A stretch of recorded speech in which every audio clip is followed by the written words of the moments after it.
come out of this one.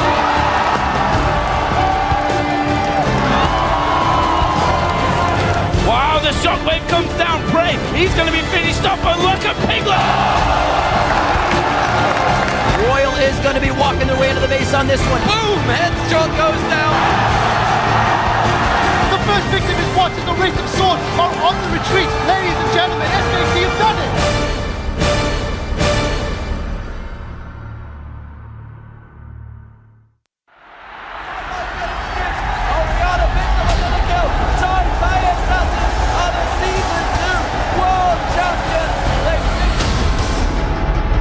The road to the biggest event in esports begins right here.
Ladies and gentlemen, welcome to the Season 3 World Championship Final!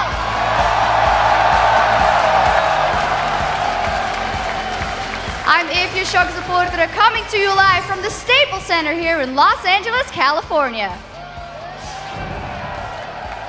Now, over the last 12 months, teams from around the globe have been fighting for the same goal, the Summoners Cup. And tonight, there's only 2 teams left standing. Korea's SK Telecom T1 and China's Royal Club.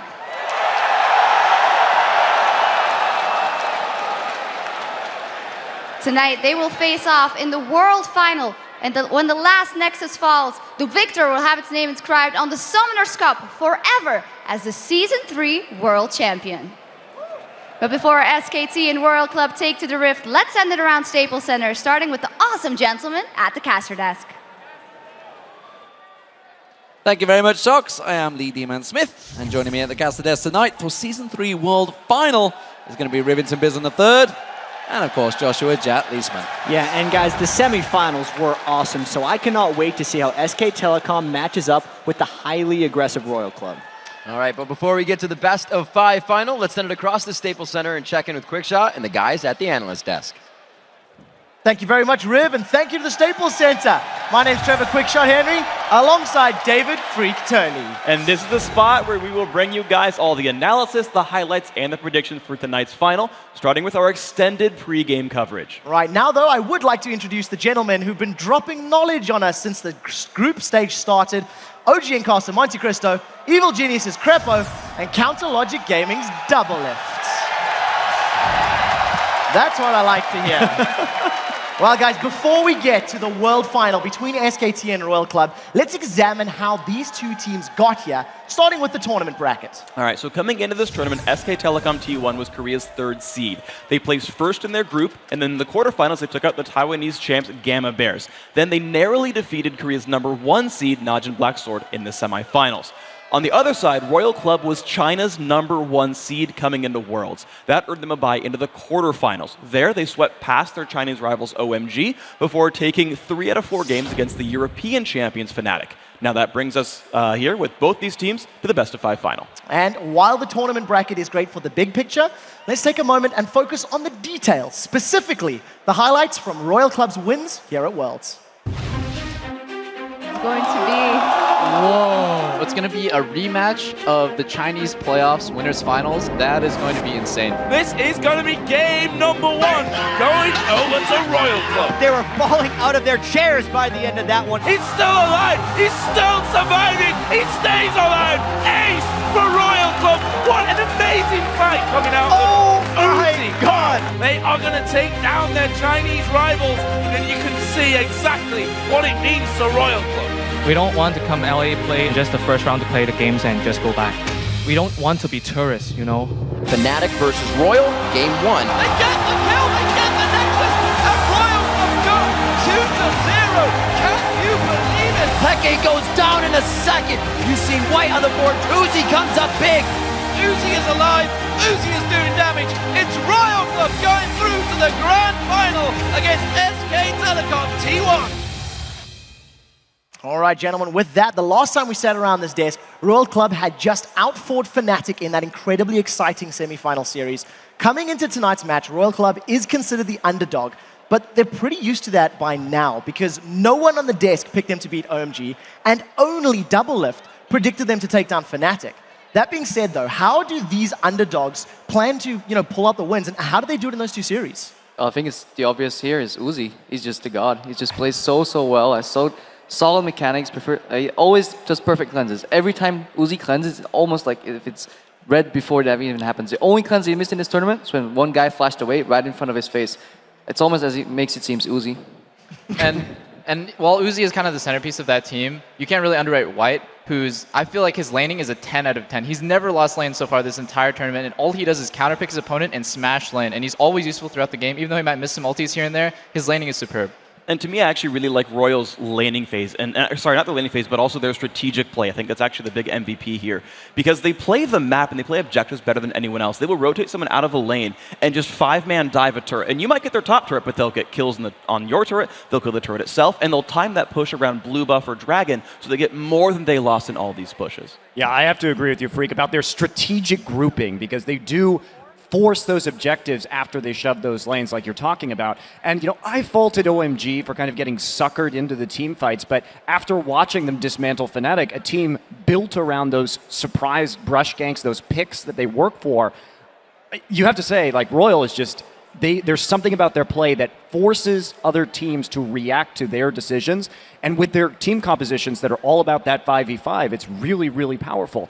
They also came in with great game plans. So I am super excited about what we're going to see in the first game tonight. Seeing that jungle follow with the top laner against Fnatic, seeing the bans that they had, how they just had such a good read on Fnatic's team compositions. And Fnatic looked like they were floundering, and we'll have to see if they can throw SK Telecom off their game as well. Well, of course, that is one corner. Over in the other corner for tonight's fight for the Summoners Cup, it is the Korean juggernaut, SK Telecom T1. After tearing through Korea's champion Summer and the regional qualifiers, they've blown away Worlds with an impressive 12-3 record. Coming into this tournament, there were a lot of people. SK Telecom T1. SKT1 is a Korean monster. They're one of the favorites. I believe that SK Telecom is the favorite for the entire World Championship. So SKT can. They're going 3 turrets in a row and another kill. Inhibitor turret in 12 minutes. That will be the game for SK Telecom T1. SK Telecom T1 will advance to face Najim Black Sword in the semi-final. Sword are going to pick up game 1 in the series. And we said it before, SKT not the best starters in these best-of-5 situations. And look at Piglet ripping through Sword here. SK Telecom T1 bring us all square at 1-1. Faker is still running. All damaging it. There's another turn. And Expansion goes down. What just happened here? Faker magic again. Tickets to the Korean hype train. Would you like one? The winner of this match will be going on to the Staples Center. A massive shockwave throws 3 of them together. The first victim is watched as the Racing Sword are on the retreat. Ladies and gentlemen, SKT have done it. This is the final for SK Telecom T1. They will be representing Korea at the Staples Center in the World Final.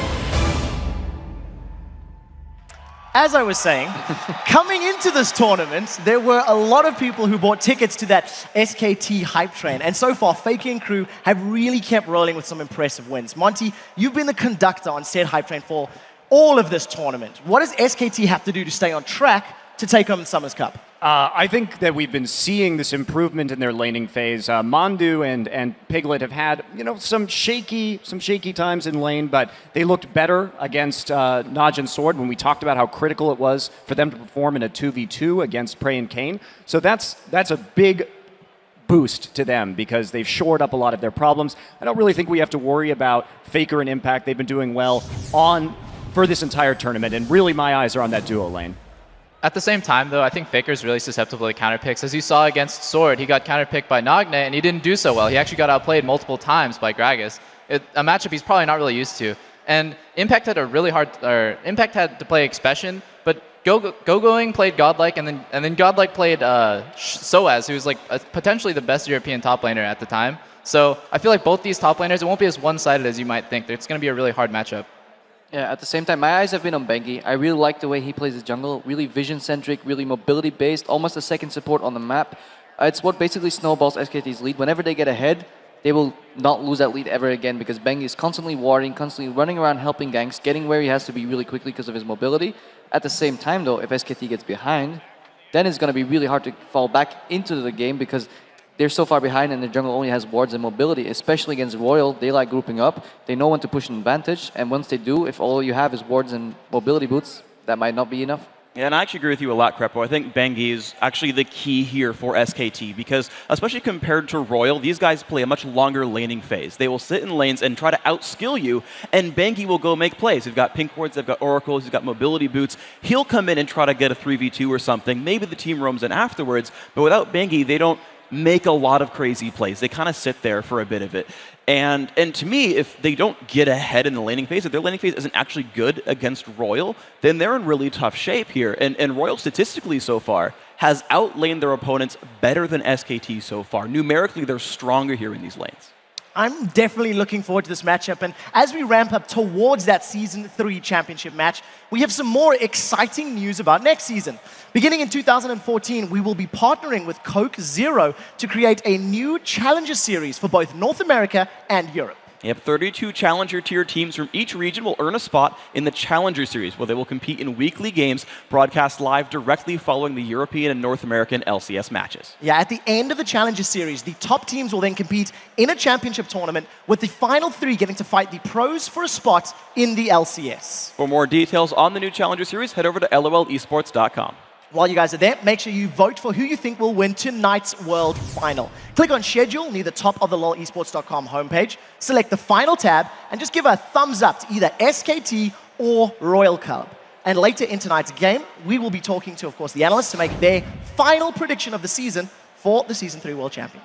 And then when you're done making your pick for tonight's match, jump on Twitter and tell us who has been the MVP of the Season 3 World Championship and why.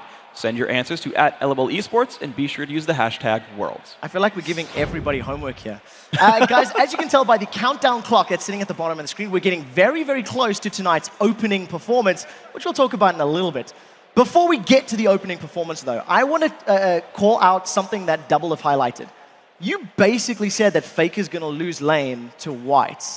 Expand on this a little bit for me. Break it down. So, yeah, if I had to rate out of 10, I'd give White like a 10 in laning, absolutely perfect laning. I cannot see any mistakes. And then afterwards, like a 6 on everything else. Mechanics, positioning, skill shotting, stuff like that. But I'd give Faker like a 9.99. He's close to perfect on everything. But I just think White has that small advantage in lane where he's willing to counterpick. He's really versatile. He's so good in lane. And then Faker will obviously outscale him as the game goes on. There's actually something interesting about Faker as well. In most of his matchups, he almost never runs magic resist glyphs. Even against mages, against like Ahri, he will be like, I don't need magic resist against Ahri. And this opens you up to being killed. Now, he tends to outskill his opponents, to be fair, but it's a weakness that most other mid laners don't run. It's interesting. What's your take on this, Monty? I mean, as a defender, as the conductor of the hype train, your star, I don't know, server on the train, as it were, can Faker take Whites down? He's the engineer, but he's driving it. But yeah, I think that Faker does have a strong laning phase. I think that he's slipped up. He has slipped up at times during this tournament, but his champion pool is so huge, so versatile. And typically we've seen SK Telecom in Korea, they used to use those first picks early on in the pick and ban phase for Faker. But against Sword, after he started losing to Nagne, they really adapted their strategy, bumped Piglet up into the higher picks, and then Faker was down to the counter picks at the bottom. So I think they were a little cocky in their pick and ban phase, and they probably, I anticipate that we'll see that adjustment tonight. And like you say, White loves to counter pick, but I think that they will be expecting that, and they will have some tricks up their sleeve of their own. That's actually something you saw a lot in the European LCS, which was a very mid-centric region, as we all pointed out. Mid picks would either be like immediately first pick if it was something really strong they wanted to deny, like a Kassadin, but generally people would wait really long and go for the counter pick. At times, we even considered going purple side first, just to make sure we had the ultimate last pick in the game and could counter pick whatever mid people had. Well, we've got an 80 carry and support on the desk here. My next question is going to be focused around these duo pairings. You know, Uzi and Tabe against Piglet and Pumandu. Now, I want to start this off, first of all, by posing a question. What do you guys think of the duo?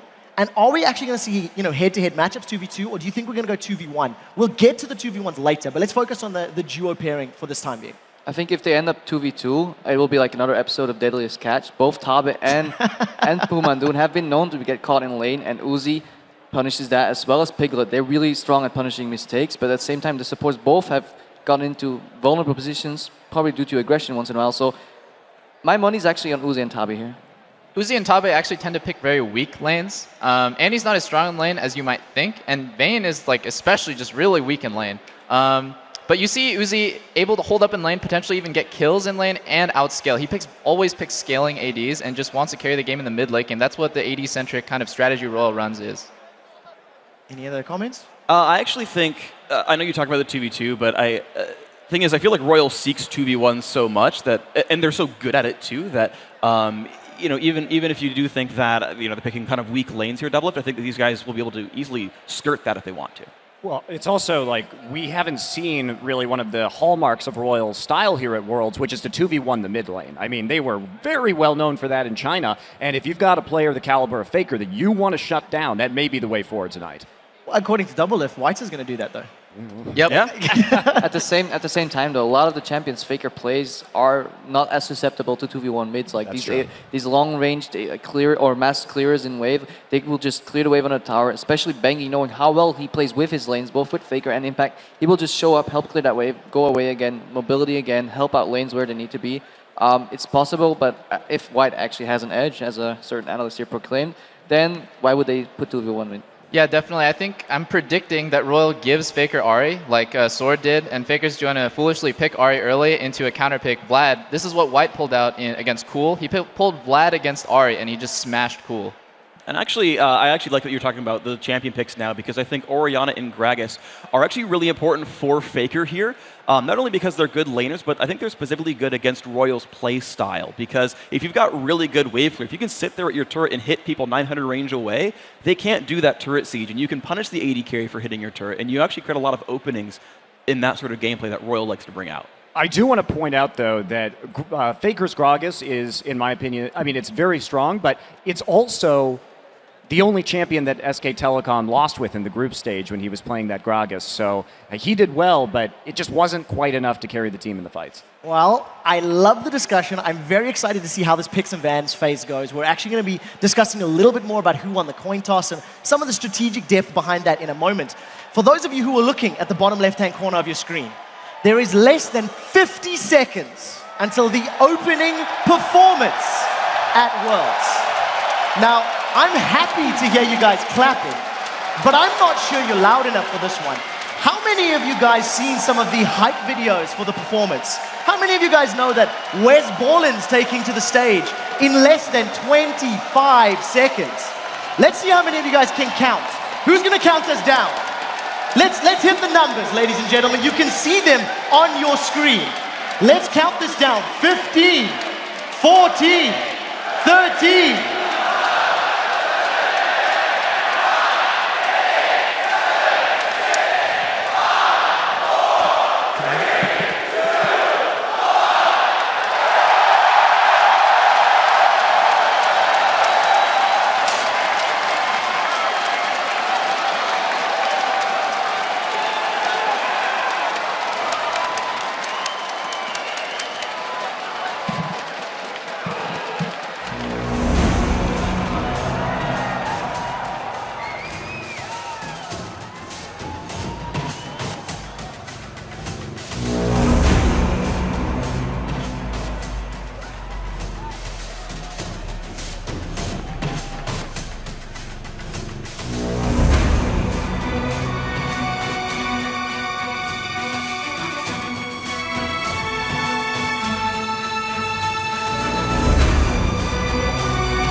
Welcome back, guys. I'm at a complete loss for words. There is nothing that I could say that could pay homage to the performance that we just seen. So before we do go on, I just have to give a shout out to those incredible performers. Crystal Method, Wes Borland, Danny Lower, Tina Guo, Joe Letts, and of course, the Hollywood Scoring Orchestra. As we reset the stage and get it ready for the World Final, I would like to welcome Sam, Kobe, Hartman, Kensler to the analyst desk for the second half of our pregame coverage. And while the four of these guys have been giving us their educated insight throughout the championship tournament, they're not the only pros with an opinion on tonight's World Final. So guys, we're going to jump into this one. First of all, I want to know a little bit more about the game itself. Like, where are the strengths and weaknesses of SK Telecom and Royal Club in this one? Where's this game going to be won and lost? I think one of the big things that everyone's going to talk about is Faker. Like Faker in the mid lane, how that matchup's going to go. But the only thing is we saw White completely destroy Pecky in lane. So White can probably actually hold up his own against Faker in lane. It's going to be really, there's going to be some key champions where they're going to have to like bounce back and forth between each other in the picks and ban phase, which will be integral. I think the bottom lane for SKT is going to be a pretty big factor going into their match against Najin Blacksword. Praying Kane, one of the most praised bottom lanes in the world, seemed to just got dominated by Piglet and Pumandu. Going into the matchup against Tabe and Uzi, Tabe is not known for being a strong laner as support. He could very easily give up kills to Piglet and Pumandu. So I think that if SKT forces 2v2, they could potentially get ahead with their AD carry and support in the lane. I think another important thing will be the jungle pressure, because in the Najin Sword versus SKT game, Watch would come up to snowball Expression a lot of the times, and that would make a big difference in him applying a lot of pressure top lane. So I'm really interested to see how Lucky and Bengi will match up, because they can apply pressure to lanes and cause other lanes to win. Okay, so let's move into picks and bans then. There are a lot of champions in this matchup that are going to be highly contested. Where's your pick for this one? We saw Whites, for example, playing a brilliant Orianna until it got banned out. We know how strong Faker is throughout many different champions. Where's the area to focus for these teams? For me personally, like we could see the Annie being banned. I'm not entirely sure if it will or not. But mid lane especially, I think the Orianna Gragas are going to be very key picks. Because Gragas is really well against Orianna. Are they going to leave the Gragas open or not? Going into the mid lane, I think purple side must ban Orianna. Faker's main champion coming into the OGN was Orianna. That was what he was known for. He has the most games on this champion, is a highly skilled mid laner, and Orianna is just too strong at this moment. So I think that that's going to have to be banned by every team that's on purple side. You just cannot let it through, and it will be first pick. There is no other priority at this point. Yeah, another thing we can look at is just the top lane. Because in this tournament, we've seen Renekton as coming out as like the superstar pick for top lane. He doesn't really have any counters in the current meta that you're using. And it's been banned or first picked in many of the games, especially in China as well, so Royal really wants it. The question is though, how is SKT going to handle it? Because if they, let's say Shen is banned and they go for the Renekton, then what's SKT going to go against it? If they go Jax, they'll get destroyed. And that's pretty much their champion pool for top lane, those three. So the question is, what are they going to do at top lane? They're going to leave everything open, they're going to ban two of them, like, what are they going to do? So let's get down to the key people in this one rather than the champions. Like, who's going to be the man to watch for you? For me, it's White against Faker. I think there's so much in these mid lanes. I think it's definitely going to be down to those two. I definitely think it's about if the bot lanes get to 2v2, Pumandu will outperform and Tapper and therefore snowball Piglet and give a huge advantage to SKT. If they do get to 2v1 and Tapper gets his Annie or his Sona, he can do the engages, he can be the big playmaker and the MVP. I think it's not going to be one person in specific, one role. I definitely think it has to do with the jungle and support, because the way I see it, whoever gets the better wards level 1 is going to be the support that has the edge, and then after that, it's going to be up to the jungler to take advantage of their vision edge and win the game. One of these teams is going to be looking for 1v2s. If they get 1v2'd, it's completely up to the jungler to snowball the game faster than the other jungler. So I think Bengi and Lucky are going to be the players to watch for, and whoever can outperform the other one, especially in a 1v2 game, will win the game. Well, let's talk about winning the game then. Who's going to win it? 3-2 Royal. 3-1 for Royal. 3-1 Royal. 3-0 Royal. So, everybody for Royal. That kind of surprised me a little bit that everyone's for Royal in this one. What about you? I don't have an opinion. I'm an unbiased commentator. Wow. Someone's going to get 3 games and win Season 3. Unbiased. There's two things I learned from that video. Number one, the impartial, unbiased Joe Miller wears short pants underneath the desk. And number two, everybody picked Royal, which is a little, surprising then. We've already talked a bit about how SKT and Royal Club have performed here at Worlds. I want to take it a step back and look at the very different paths that these two teams had coming into the Season 3 World Championships. Doublelift, talk to me about Royal. Yeah, so while everyone kind of knows Tabe as the team captain of Royal, he actually has a long history with White. They've been together since they were on the roster of OMG, the team they had to beat to get to the finals. At that time, White wasn't really considered a very good player, though, so they had to kick him. But because they're friends, Tabe was like, I'm out too. And at that point, White went to Royal, and Tabe actually retired. And he only came out of retirement because on the condition that he would be the captain and shot caller of Royal. Everyone had to listen to him. And obviously, since then, they've been doing really well. They were 5th place in the spring season, and now they're the best team in China. And people know Tabe is going to retire after this match, whether he wins or loses. But you might not know that White is also quitting. He's trying to, walk into the sunset with, a summoner's cup above his head. Yep. The only people that can stop him would be SK Telecom T1. And Monty, talk to us a little bit about the history, because they're quite a young team. Yeah, they're young. They're very new. They debuted this year in April in Champion Spring, and in their first tournament, they took 3rd place. Only Pumandu and Impact were previously involved in the professional scene. That means the other guys were picked up from amateur teams or solo queue. And so they had this strong laning phase from their immensely strong solo queue backgrounds, but they had some problems with their rotations. They had some problems with their team fighting, and yet, based on the strength of their lanes, they took 3rd place. Now, fast forward to Champion Summer, and they took the entire title, and they looked incredibly dominant when they did it. And this is a team that doesn't really appear to have too many jitters. They usually start out slow in a series. We've seen that here at Worlds again, where they lose 1 or 2 games early on, but their comeback potential is actually huge. And in a best-of scenario, there is only one team they have ever lost to, and that is Ozone.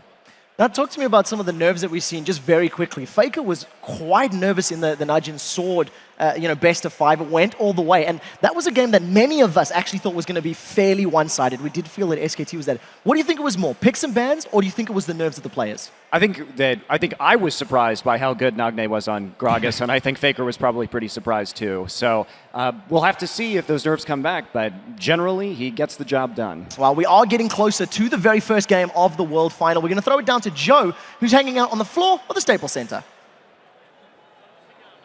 Thanks a lot, guys. I'm down here on the floor with none other than Curses Voiboy, and just to get a few thoughts before we actually get into the game. First of all, Voiboy, where is this game going to be won and lost? What are the key factors in this matchup? Yeah, so no doubt. These are the 2 best teams in the world right now. I think everyone loves to praise Faker and Uzi for their stellar play. I think on each team, these are probably the best 2 players, and everyone's expecting them to make really great plays and carry the game. But I actually think that both these players are going to meet their match on the opposing team. I think White has had a stellar run through this tournament, and I think his champion pool is perfect to fight up against Faker. He plays Gragas, he plays Vladimir, he plays Kale. The perfect counters to Faker's champion pool. So I actually expect that lane to go relatively even. And then Piglet and Pumandu, they demolished Najin Black's sword. So versus Uzi and Tabe, I actually think they're going to give them a run for their money. So I really think, looking at all these even lanes, the game's actually going to be decided by the jungle pressure. Bengi versus Lucky. Bengi has had an amazing run through this tournament. His Lee Sin is absolutely ban-worthy in my opinion, and I really think that the game's going to be decided by Bengi out-pressuring Lucky and just trying to snowball one of those 2 very important lanes. So while we're on the topic of bans, let's talk about them. There are some champions that you just have to ban against some of these players. Some you can maybe think about letting through. Where are the key bans going to be in this best of 5, in the first game, of course? Yeah, for sure. I mean, there are so many impactful champions. I definitely don't think that they're going to be giving Tabe Annie. I think that's a champion that he's had the most comfort on. He's made the most plays, 4 or 5-man ultimates, just making plays for his team. I think Bengi's Lee Sin, you definitely have to deny him that. And then there's just a wide array of Faker's champion pool. I actually think that the only champion that White is going to care about is getting rid of Faker's Zed. I actually think every other assassin and carry champion that Faker plays, he's going to have an answer to that. And then, of course, Orianna, who has been just ridiculously strong in this tournament. I honestly don't expect that champion to go through to either team. So let's get down to it then. Who's going to win? What's the score going to be? Oh, my God. Either way, this is going to be an amazing run, an amazing series. These are the 2 best teams in the world. I'm expecting some ridiculously close games. I think in a 5-game series, I think SKT is going to take it. Well, thank you very much, Voyboy, for joining us here. Great to have your insight on that one. We're going to continue with the show. We're getting closer to game time, so let's get back up to Quickshot and the guys.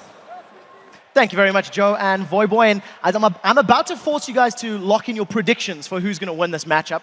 Before we do, though, I need to ask Kobe to explain something that was quite interesting about the coin flip. SKT won it, but it didn't play out the way we expected. Okay, so first of all, because they won the coin flip, they get to choose which side they're on for games 1, 3, and 5, the odd-numbered games. And they actually chose to go red side for game 1, but blue side for games 3 and 5. Meaning they have something tricky up their sleeves for that first game that a lot of times they do drop. And something that also happened is Royal picked red side for their game 1. So exactly, you know, each of them picking for that right one. And like I said, it is time for you to make your predictions for tonight's World Final. Before we put you on the spot, let's check out how those standings look. Because Doublelift boldly picked Royal Club to beat Fnatic. He's now tied with Monte Cristo for first place. Monty and Doublelift control their own destiny. And if they choose the victor, they earn at least a tie for first place. If, however, Monty and Doublelift disagree on their pick once more, the one who chooses correctly wins that all-important title.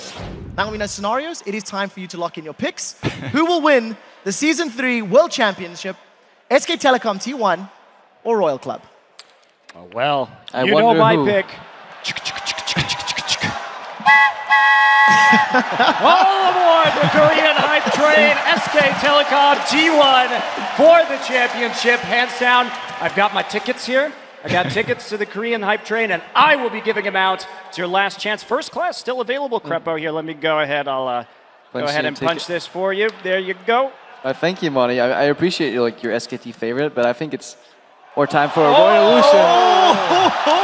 Well, Crepo. It's okay. I will save some room in baggage for you, which is probably the appropriate place because you're dead weight anyway. I'll keep these pieces so you can wipe your tears after the matches. Anyways, I'm going for Royal. I've seen Uzi do ridiculous plays. I know White's been playing really well. And yeah, it's going to be close, guys, but just to mess up with Monty, I'm going to go for Royal for sure. Royal all the way. All right, Doublelift. I know you want to be on the Korean hype train. Let's go. Follow you, about Coach. SK I'm thinking about it. Thanks, Coach. No thanks. I'm going with Royal. My brain says SKT, but I got that Chinese pride. I'm friends with Tabe. Royal's gonna win. I'm friends with Tabe. That's your That's all right. voting. It's all right. You may not ride the Korean hype train, but I'll just have you ride the bench next season. I'm so wow, sad. I didn't see that one coming. That's harsh. I'm scared now. All right, Kobe. You know what? Did you make these yourself? They look pretty good, actually. Do they? Yeah, I'm glad you like it. It's a nice train, too. It's a pretty nice ticket you Good got service. here. I'm going to have to go ahead and choose Royal as well. I like the underdogs here. I feel like they're going to complete their raise the puppy strategy and derail this hype train. Well, I don't know about that. I don't think puppies derail trains. I think we know what happened when puppies get in the way of trains. Oh! Now you're getting graphic. Well, ladies and gentlemen, Doublelift, you have chosen Royal. Monty has chosen SKT, which means whoever picked right is taking home the Analyst Desk World Champion Cup. Now, that does it for the World Championship pre-game show. Before we head to the stage for the starting lineups, here's an action-packed look at some of the pros who fought for a shot at the Season 3 title.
Ladies and gentlemen, it's time for the Season 3 League of Legends World Championship Final between Korea's SK Telecom T1 and China's Royal Club.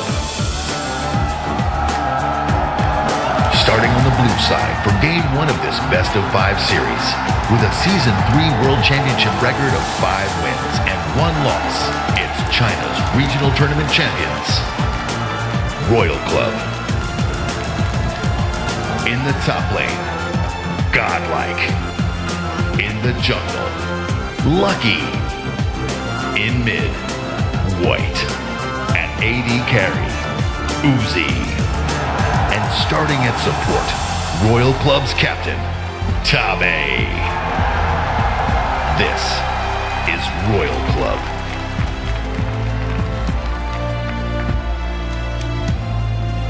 And starting on the red side for Game 1 with a Season 3 World Championship record of 12 wins and 3 losses, the winners of Korea's Champions Summer 2013, SK Telecom T1.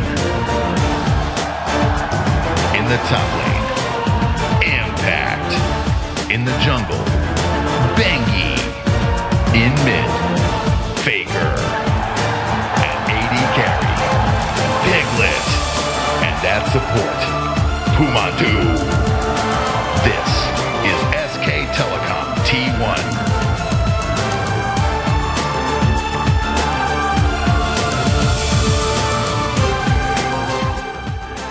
Welcome back to the caster desk here at the Staples Center. It is time for the players to take to the rift for round 1 of tonight's World Final. And while many picked SKT as the pre-tournament favorite to be in tonight's final, Royal Club has taken out 2 heavily favored teams to make it here to the Staples Center and impress their experts along the way. Yeah, and Royal Club has been getting better throughout Season 3, guys. They actually took 5th place in the LPL Spring over in China.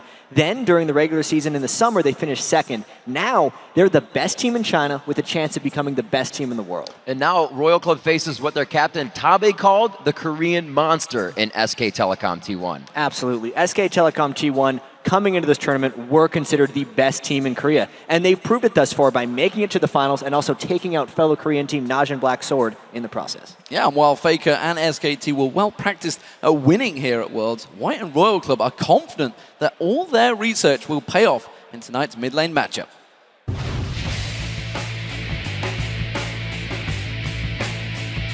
就分析他们以前比赛的录像，然后我们或许会有一些新的英雄、新的套路去跟他们对打。就好像我在打 OMG 的时候，我用了一个很少人用的吸血鬼中单，然后我在打 Fnatic 的时候也用了很少人用的天使。或许我们会有一个更加少人用的英雄去对抗他们。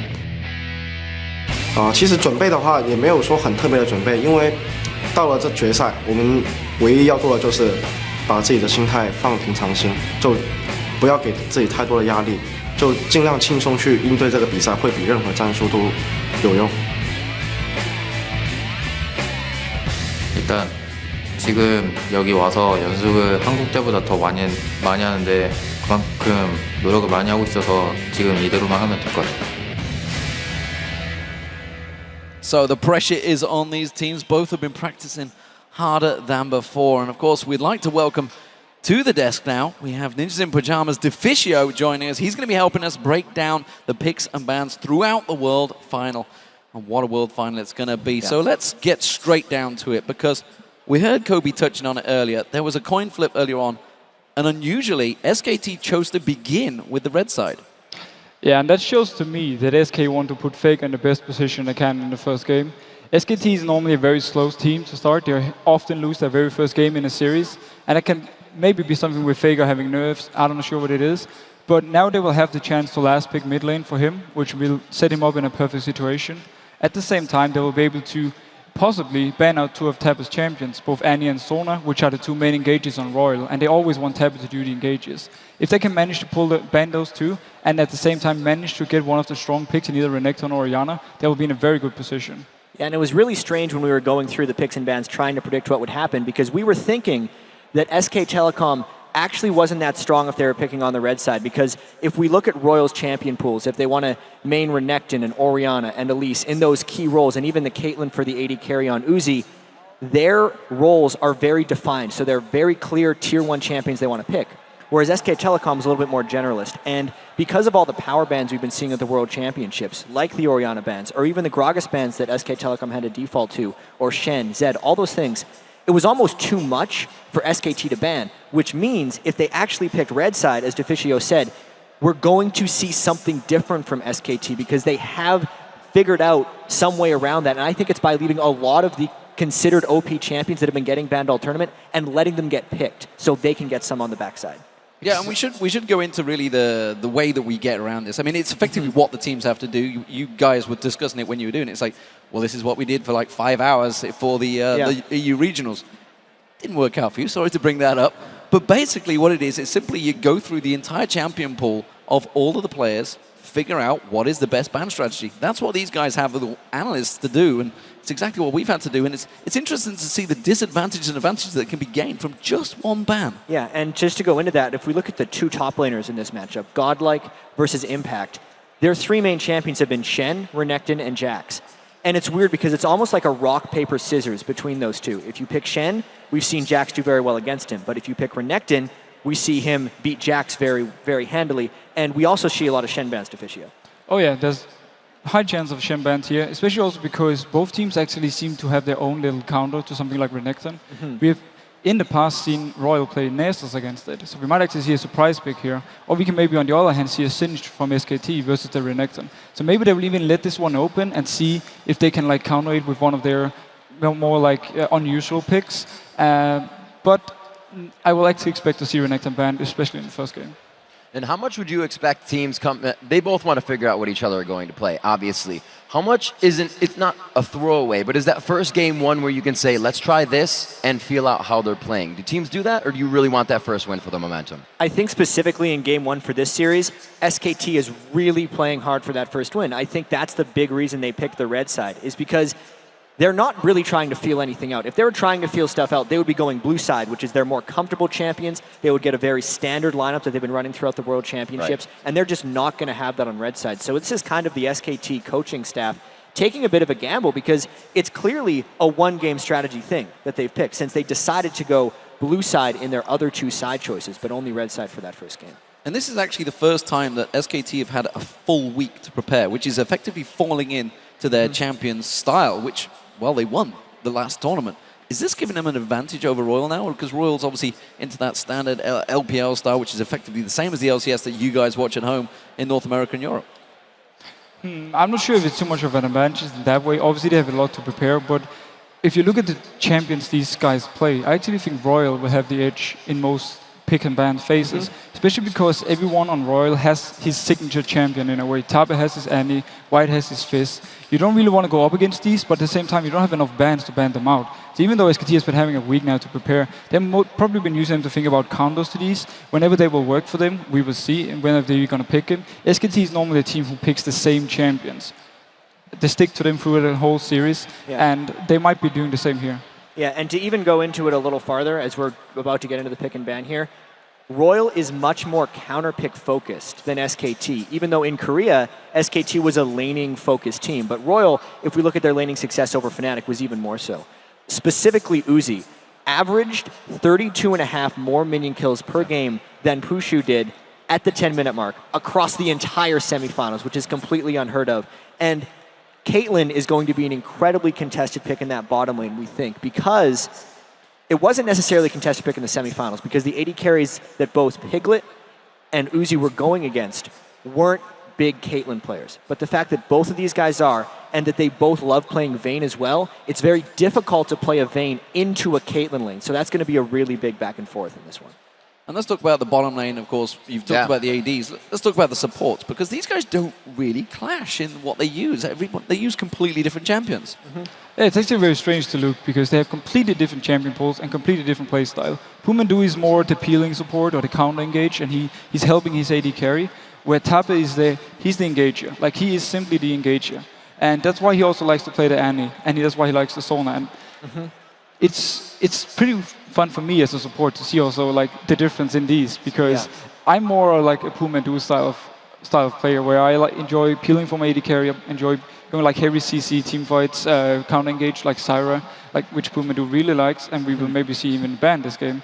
But it's fun to see the difference in the support and their play styles. Yeah, and just to finish off on that, the support pool from Tabe does seem attackable if SKT decides to go for it, because in the compositions we saw that Royal was successful with, and the one game they lost so far at the World Championship, the one game they lost is when they did not have reliable initiation. Especially since Lucky from the jungle likes bringing Elise, it's somewhat hit or miss, and unless they have the Annie or the Sona to completely lock people down, since it's such an assassin-based mid laner they run with White so often, it won't be reliable. And that is our prediction, actually, or my prediction for what I think are going to be the bans. I think Annie and Sona are going down.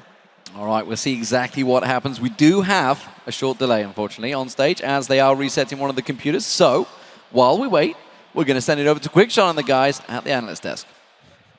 Thank you very much, D-Man. And one thing I just want to summarize from what we've seen thus far in terms of all of the analyst picks favoring Royal, a lot of emphasis is placed on this pick and ban phase. We may not have the longest time. So, Kobe, do you want to share your thoughts on why you picked Royal? Yeah, actually, I want to go off more on that support talk that they were just having there. The reason I really like Royal is because they put very powerful initiation tools in the hands of their shot caller. That's the reason Annie's so important to them, is because Tabe is the shot caller. As Double has said in the history of the team, the only reason he joined the team was because he has undisputed control over all the calls in the game. And when your shot caller is the one with those initiation tools and the hard stuns, then you don't miss that split second in the team fights. And that's part of the reason why their team fights are so clean, because they can always rely on Uzi to have that consistent damage in the mid game. And I think it's kind of unfair to say that Tabe is a two-trick pony, Annie and Sona. I think that he just prefers those two champions, but we've seen him, like, he plays Cassiopeia support, he plays everything. This guy is really versatile. He's going to pull out something if you try to ban him out. Well, we'll have to see how it works out. As I mentioned, it was a very short segment here. We're going to throw it back to the guys at the desk as everything does appear to be ready. And let's see how the picks and bans go for the first game in the final. Thank you very much, Quickshot. And as he just said, we are about to get into the game. So, bans, before we get into it, what are we expecting? Putting you guys on the spot. All right, I would like to see a Renekton ban and an Orianna ban. Those two. And then I would love to see an Annie ban as well, simply to show some respect for Tabe and the way he's engaging. Yeah, this is totally throwing it out there. I think SKT's bans, if they're red side, are going to be Annie, Sona, and Zed. And I think that Shen and Orianna are going to be let through. Going to be wrong. Well, we will see, ladies and gentlemen, because the first game of the World Final is about to get underway. There are the picks and bans. Let's see how this goes. Wasn't expecting that for a first ban. Vi, Zed, almost certain. The Ninja's got to go out the window. There goes Shen. There we go. Expected bans so far for SKT, both Zed and Annie is gone. Will this one be the last ban? That's going to be the question. The surprise ban for me here so far from Royal is the fact that they've banned out Vi, considering Bengi tunneled so hard on Lee Sin in the semifinals against Najin Blacksword. He played it 4 out of 5 games, and in one of those games it was picked away from him. So, we talked about this when we were sorting out. Does this mean that Gragas may well be one of those picks? Because Vi is a good counter. Definitely. And now Gragas is open, and he's open for both teams to pick. That means if Orianna is open as well now, if she gets instant lock, there is the possibility of the counter with Gragas. That is really surprising to me that Royal was able to get Orianna. I think whether the Renekton or the Orianna got through, they're happy with it. Because I think with the double jungle ban, attacking Bengi actually, who some people think is the strength of SKT, they almost let SKT run out of bans, which is what I thought was going to happen when they're sitting on the red side.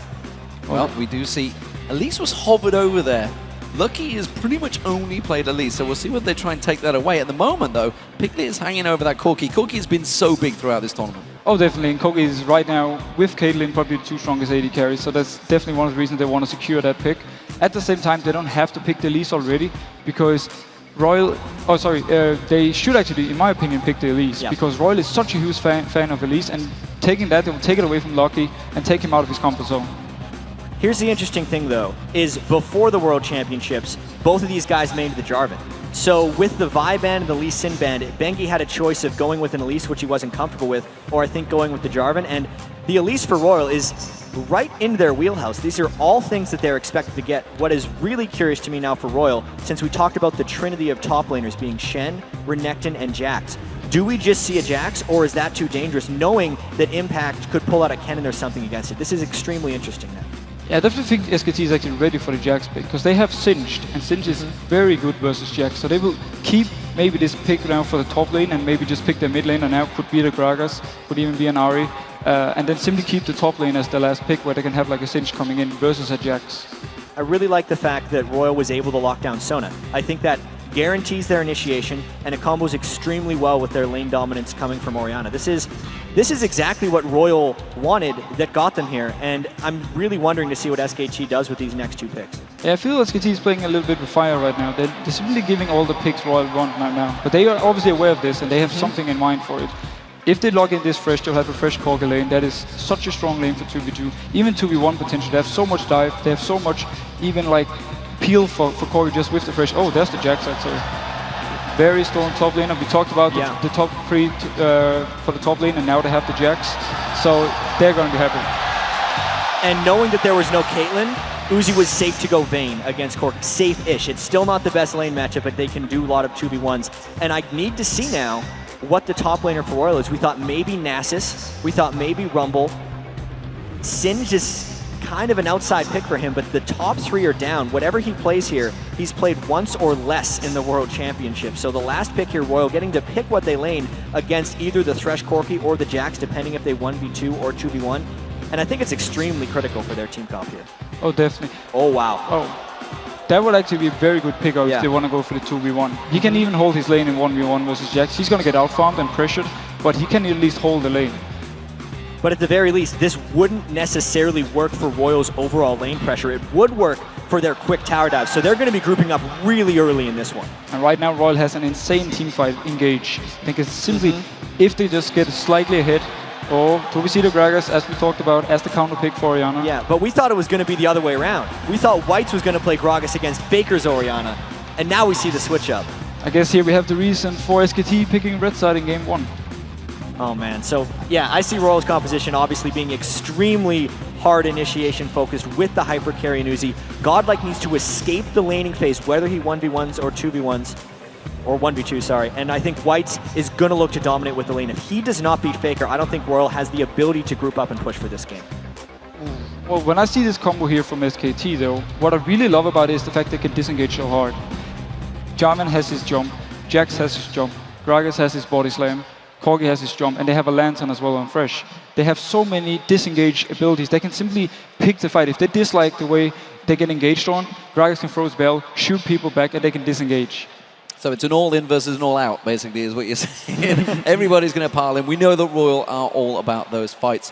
So thank you very much, Deficio, for joining us for that. We'll be seeing you in Game 2 shortly. And, of course, we are about to get underway. But first game of the World Finals will be starting very soon. But let's see who you guys at home think is going to take home the Summoners Cup. According to LoLesports.com, 57% of you think SK Telecom T1 will be winning Season 3 World Championships. Yeah, we saw Monty was the only one on the desk there, on his train. He's got a lot of tickets to punch for lone everyone conductor, else. you know, you go down with whatever happens, or you go through and you're the lone victor. But this is interesting. I think SKT is still the slight favorite, but as we could tell by the crowd earlier, Royal does have the crowd behind them. Something I really liked about this is, if you think back to the Fnatic versus Royal game when Fnatic got beat, or Royal got beat out by 20-some kills, they didn't have the initiation team. They had nothing to go in on. Now that they've been put on the backside of what SKT feels they put them on, Royal did get an initiation team. Yeah, they got the initiation now. Malphite is an unstoppable force, some would say. You could say that. So here we go, ladies and gentlemen. The Summoners Cup. That is what they're fighting for. Royal Club as the blue team, SK Telecom T1 as the red team, as Game 1 of the Season 3 World Final gets underway. You know where we are. We are on the Rift. Royal now coming out from the blue. SKT on red side first, as they did win the coin toss. It is their choice. On that red side, we'll have to see as it goes. Level 1s have been ferocious throughout this entire tournament. Let's see if it happens again. These teams just slam into each other, and SKT has more crowd control right now. They could get the death sentence from Thresh, and that could combo with a Counter-Strike stun from Impact's Jax, whereas Royal doesn't really have the same options. If Royal wants to fight, they need to get the jump on SKT, which is highly unlikely. Remember, Royal last time went into that jungle against Fnatic. Fnatic were ready and waiting. It was a crazy engage, but nobody died.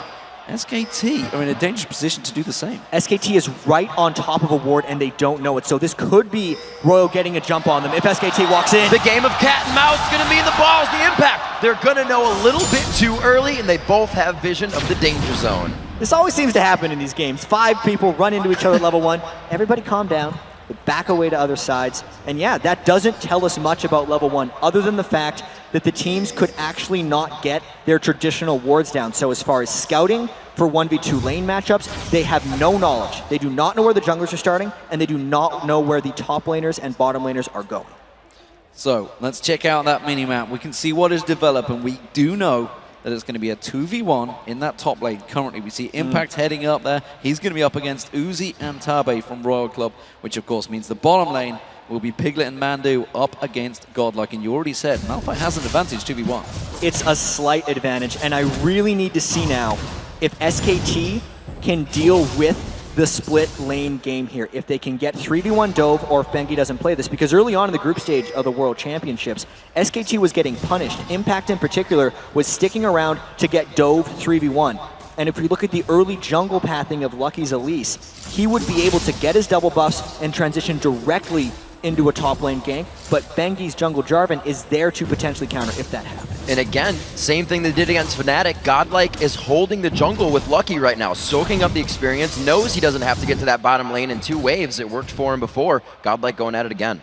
Yeah, and we're seeing Impact doing just like they've done with Jax's before, taking those golems, not even gone into that lane, not even caring about going in that lane. He knows he can't go up against Uzi and Tabe this early on. And you can see the AD carries are very much about keeping the lane in the middle, which means that if the one person, whether it's Godlike or Impact, were to reach into that lane, he wouldn't even be able to get into experience range. Already a lot of poke going down on Impact. Looks like he's finding every power chord that Tabe is putting out.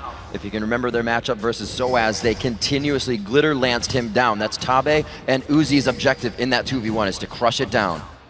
Well, we see Mandu thinking of creating something, but they realize he's already missing from that bottom lane. Just creating those situations. Knows that Piglet is fine in a 1v1 up against Godlike and trying to help out Faker in that mid. Yeah, and SKT, while they rely on Faker to carry, also heavily support and gank his lane. That's the reason the support was roaming up there, because they're not actually thinking of getting much harassed down onto Godlike. They're mainly looking to protect and create for Faker. Lucky doing what he does best inside the jungle, trying to be a nuisance on those camps, and it looks like we're going to get something headed towards the top lane as Godlike's finding a bit of pressure on that bottom as well. Yeah, the hook on Godlike, he's going to be able to walk away from this one, but we do see that 3v1. It's a 3v2 in the top lane. Pressure on them, but I don't think SKT are going to worry about it. And here's the interesting thing. There's been a babysit up top with Bengi and Impact the entire time, whereas Godlike's been completely by himself. So Bengi is leeching a bit more experience and protecting Impact's health bar better than Godlike is getting protected, but experience and farm-wise, Royal has a very slight edge on top. They're going to have to be very careful for Lucky here. He's soaking up a 3-person experience as Bengi is going to be getting ahead on this 2 lane, but they may take that tower down before anybody has time to think about it. Impact doing what he can in and out as the harass is just too much from just outside turret range. Yeah, great condemn from Uzi, keeping him on that tower. Look in the mid lane now, look what is developing. Faker's already just been back to buy. He's kind of bullied out. White's pulling ahead massively. And White's is generally unstoppable in the laning phase on Orianna. That's why it was getting banned away. And interestingly enough, the only games that Faker won in the semifinals were his 3 Orianna games. It's a huge priority pick for them, and because Bengi is stuck up here in the top lane babysitting Impact, that is a strict 1v1 in the mid lane, and Faker will continue to fall behind if they don't get help. This is exactly what Royal needs to do. SKT, very well known for controlling the gameplay, the style and how it goes. Royal trying to take the driver's seat right away, taking that top lane down so they can rotate around. Godlike trying to stay safe, but they won't give him an inch. Yeah, good death sentence from Mandu, but this is going to be the first turret of the game going down. We can see Impact has already backed away from this one. Royal Club have pushed it the whole time through, and they will take game 1 turret. And here's the difference between Royal's ability to play this 3v2 laning game versus SKT's ability to 2v1. That turret's completely down, but it may not even get traded directly for the next turret. If we look at Godlike, he's got half a turret and then some, strictly holding 1v2. So now that we see Lucky rotating to the bot lane on Elise, this could be a 1 turret advantage that sticks around for a while for Royal Club. Godlike looks like he will be relieved a bit of his pressure here, but it's going to be the rotation of that ADC lane. It looks like Lucky will be there as well when they activate that. So the chess pieces in motion for something to happen towards that bottom lane. Faker still going at it with Whites. Both have gone for the Dorans. Whites rather, going for the early magic resistance. This is where it gets interesting. Faker is absolutely level 6, and Bengi's going to try to combo with the gank. He goes in. Does he manage to knock him up? Yes, he does. Surely the shockwave comes in, but it does not matter. First blood, Faker. Just execution right there, SKT, and Lucky, you're out of position. Getting very close to being caught there. Like you said, Jat, they were just waiting for the right time. Level 6 hits instantly, and they didn't have time to think about it. Whites didn't expect the gank to be that well timed. That was incredibly preemptive by Faker, and Bengi communicating that Faker would hit level 6 as the gank arrived. That's why it was able to catch Whites so far out of position. So Bengi stealing away Lucky's farm. Lucky just holding out that lane. Not going to be too worried to get that middle farm, but that gives Faker right back into it. Gold advantage, they were so even on CS, but the fact that he's just got that first kill is going to be vital. And SKT looking to try and put some pressure in that middle, but it's the Dragon that may well start being the next objective. And what's so huge about that kill in mid lane is it allowed Bengi time to ward the jungle of Lucky, which will directly impact that next Dragon fight if Royal looks to approach, or even if SKT just wants to sneak it, because they will have absolute knowledge of everywhere within Royal's jungle. And that ward, or turret rather, going down does give vision, but it's almost like Royal went back and used all that 150 gold to buy their pink wards, to fit those wards in, to now start to control that game as early as possible. So that turret going down bought them more vision. They didn't try to go for items on them. Interesting difference in builds between the two AD carries. Uzi went for the boots early. He wants to get that mobility around that bottom lane, while we see the Phage going towards that standard Trinity 4 star for Piglet. And Vayne play is all about mobility. It's very likely we'll see a Blade of the Ruined King next by Uzi, but this mid lane is the focus for SKT. They need to get Faker going on this Gragas. One more time onto Whites. He does not have that flash up. It looks like he does get a good shockwave down, but it looks like coming from the backside could be at least the savior on the assist. Godlike very hurt. Tabe getting hit up in the bottom lane. Tabe in all sorts of trouble. You can see him being pulled away, but in comes Lucky. Lucky gets in there. Uzi picks up the kill. They're going to try and turn this on towards Piglet, on towards the tower. It's Uzi taking the damage. He uses the barrier, flashes away. Still not the kill. Lucky gets in there. It's a double kill for Uzi. He gets away from the tower. Coming in though, it's going to be Bengi. Bengi is just on the outside of the wing. Lucky's trying to be there to thwart him off. Does he have the cocoon? Throw it over the wall. Uzi does answer with the damage. Absolute cold blood right there by Uzi. Did not flinch when Bengi was coming towards him, and the absolute craziness results in 2 kills for the biggest carry of all, Uzi. But while that was all happening, let's take stock, because Impact on Jax was left alone in the top turret because that teleport from Godlike came in. He's beaten down that turret. And Godlike cannot let Impact get too far ahead of him. For most of the game, Godlike will be able to withstand Impact's split pushing just because he can reduce Jax's attack speed so much. But because the teleport mid lane was wasted by Godlike after Whites died, it makes Impact one step closer. We'll see what these guys can put out in the top lane. We saw the early buy from Godlike. We'll see if that hurts him here against Impact on Jax. White's getting his blue buff transferred over.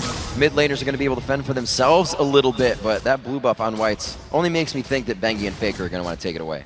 The most interesting thing for me right now is the fact that the 2 superstars of these teams, Uzi and Faker, have both got 2 kills. They've both got going here. That's going to settle the nerves for both these teams. We talked about Faker, how nervous he was going into those semifinals. 2 kills at the start, that's going to help. And especially on Gragas, which is a champion that he actually lost with so far at the World Finals and has struggled against.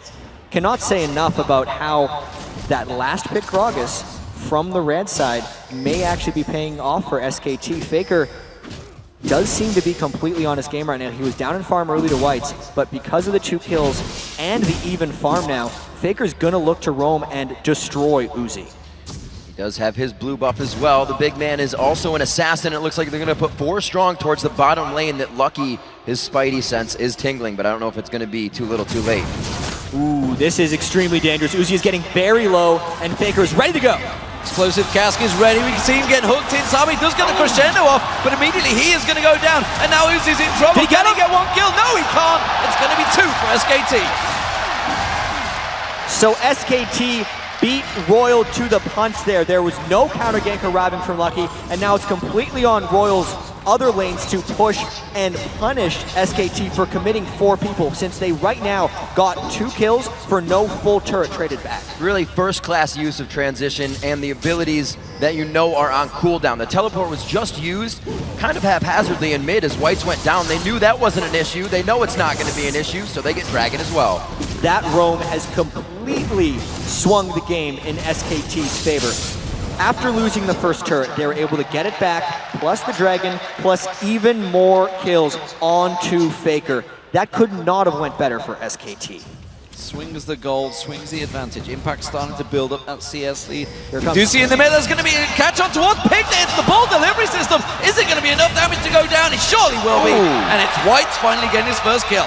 If you let Royal dive you, they will. Piglet wasn't even in the turret, but they knew he had no flash up. They only had to chase past the Valkyrie, and they also knew, since the rest of SKT had just finished the bottom turret, that there was no support coming for Piglet, which allowed Royal the freedom to just dive at will. So we got so much of that split push going on in the bottom lane. The top laner is still duking it out between Godlike and Impact, but we just saw Godlike making himself known. The teleport was down, but he still felt he could make the walk towards mid lane. It counts for Whites. Still down by 2,000 gold right now. Royal is looking to keep the pressure on. Right now, they're waiting for that teleport and the Malphite to come back up on the ult. And right now, Royal's general strategy of pushing all the lanes might be backfiring because they don't have enough pressure. Oh, Tabby in all sorts of trouble here, trying to get away from this one. He pulls in Piglet. Piglet picks himself up. The easiest kill he'll get out of the game. And every lane is getting punished for Royal right now because Godlike cannot push up against Impact, and Faker's destroying Whites. There it is again, one after the other. We've seen Gragas in this competition flash body slam, and it only means that you're more comfortable on that champion. You'll do it over and over. Dominant stuff from SK Telecom in game 1. They have put themselves in a commanding lead. That's going to be the turret going down. There's nothing they can do to stop Impact, and Impact now is going to look at turning this on towards Godlike. Faker pushing, punishing that mid turret. Bengi coming around, safeguard, bottom lane being shoved in. SKT in full control now. Yes, this game is very dangerous to being almost over for Royal because they rely on objective control. Their semi-final Game 4 win against Fnatic, they were down 16 kills at one point in that Game 4, but because they had turret control and dragon control, Royal was able to come out on top. But when they lose their lane dominance, and they are now down 3 turrets to 1 with no dragon, they don't have that much to come back with. Right now, Royal needs to find ways of forcing 5v5 team fights, but because they don't have something to deal with Impact, they can't actually get all 5 people there without sacrificing even more objectives. It's going to be very big and a very big job for Uzi to come through here. He got those 2 kills early, but you still can't use a Vayne right away. The damage won't be there. Got the Bilgewater, looking for the Blade of the Rune King soon, but those Sheens both have just came out, and it already came out around 8 minutes onto Piglet. So their spike in damage is huge right now for those team fights. Double Trinity Force almost complete. Things already picked up by Faker pretty early on, which means he's going to work in towards that next item. White's desperately falling behind while he's keeping up with in terms of farm. Those 4-0-1 for Faker is a huge score. And you can see in terms of gold, massive numbers already. And I think we really have to touch on this Orianna versus Gragas matchup because Royal is pretty much the team that likes to rely on counterpicks the most, and they were very adamant about saying Gragas beats Orianna. They didn't care if Faker got Orianna because they'd be able to take Gragas. Yet, with the red side Game 1 strategy of SKT, giving Orianna up to Royal, I think it just baited Whites into picking it. So much confidence in himself, not enough respect for Faker's Gragas, and that is really a key moment in this game. We'll see what SKT can do down. Looking to pinch down now on the jungle of Royal as they make their way down mid. You see the rotation up here from Uzi and Tabe as well, but I don't think they're going to get too far. SKT is already trying to cut them off. They're trying to catch out Tabe, flash crescendo, teleport coming in, they're going to get on Faker, Faker goes down! Oh no, disaster though! The shutdown gold goes to Tabe.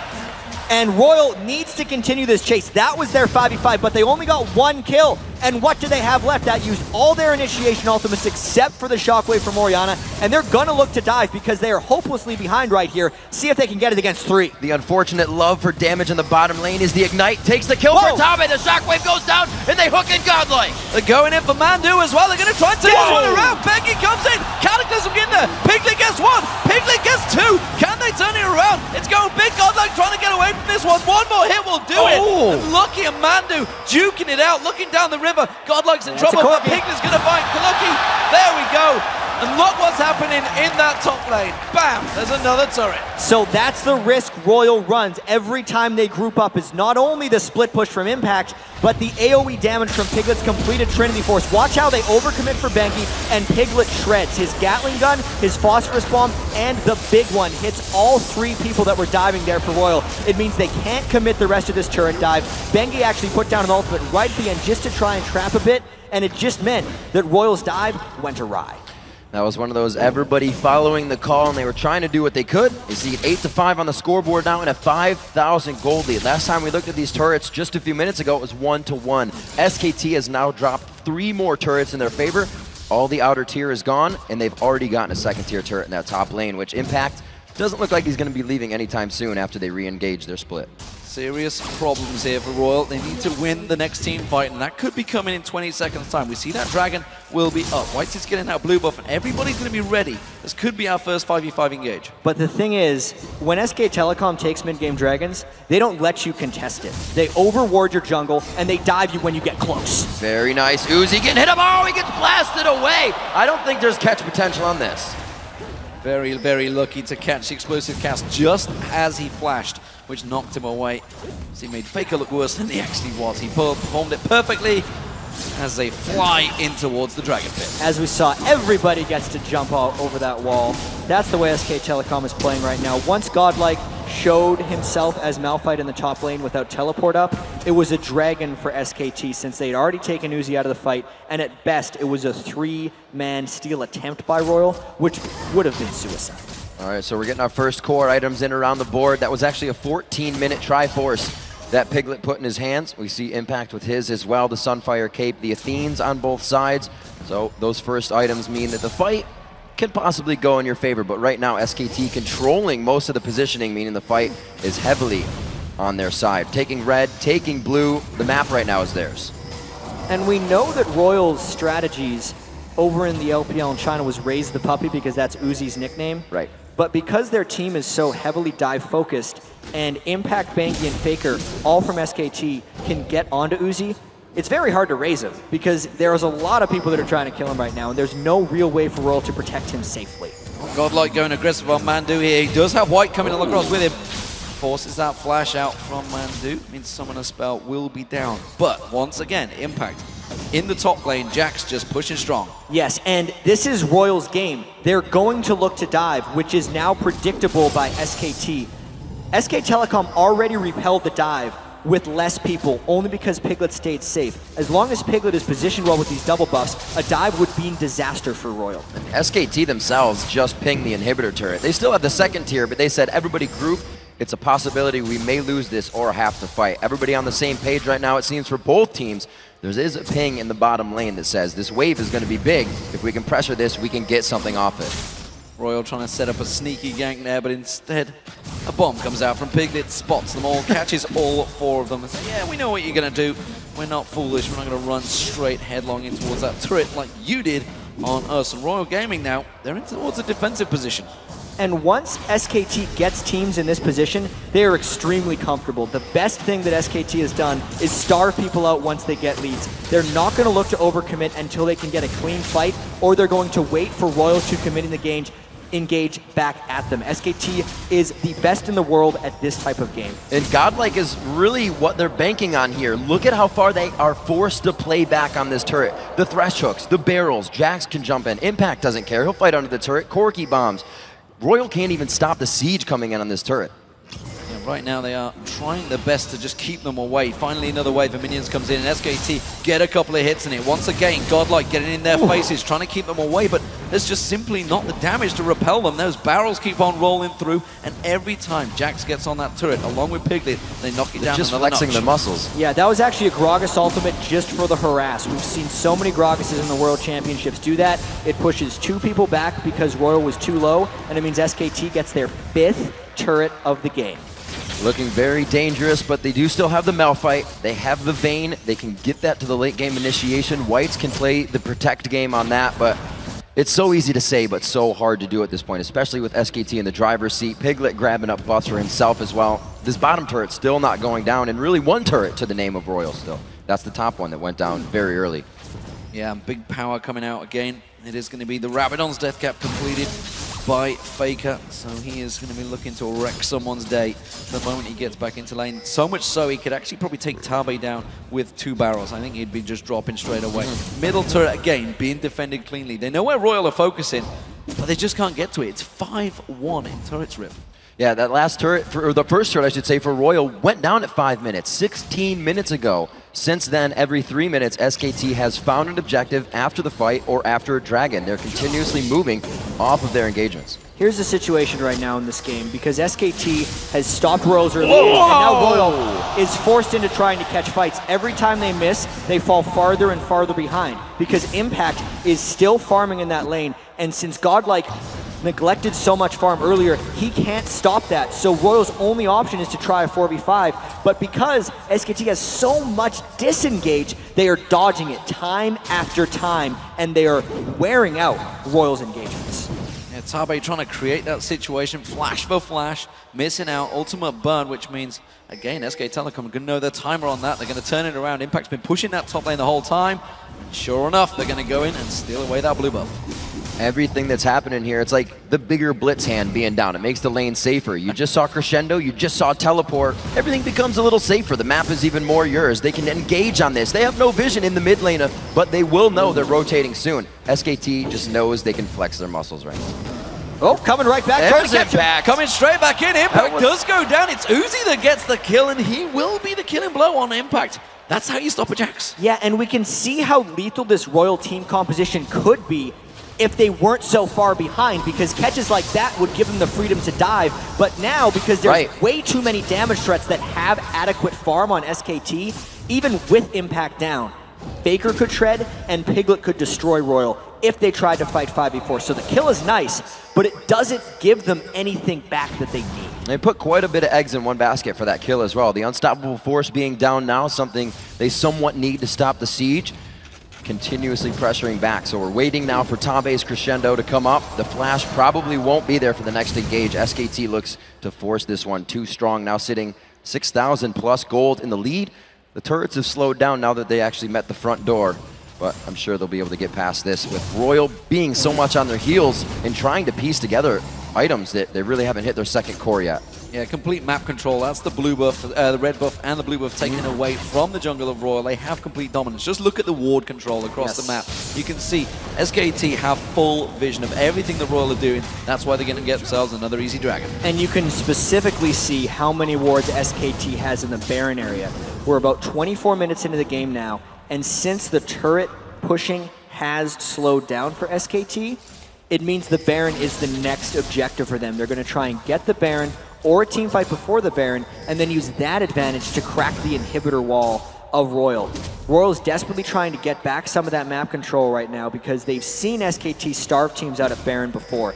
If Royal tries to move up and gets caught in a brush, so many times against SKT you see someone say, oh, why did they face check against them? It's because they had to. Yep. SKT forces them into those situations by putting enough pink boards down in the enemy jungle and making you check, because if you don't check, you're giving the game to SKT. And I'm sure SKT also has the inkling in the back of their head that Royal went for multiple 20-minute Barons, although it's very dangerous.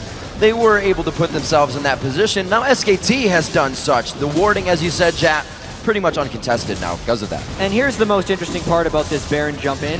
Everyone came in through the back of the pit, and since Royal's been turtled in their base for so long, they put a question mark on it. They never had the time to move in. And here's the face check. Straight into it. Tabe uses the Crescendo. It may buy them time. It's not going to buy Lucky anything. Flashes away from this one. They have disengaged so far.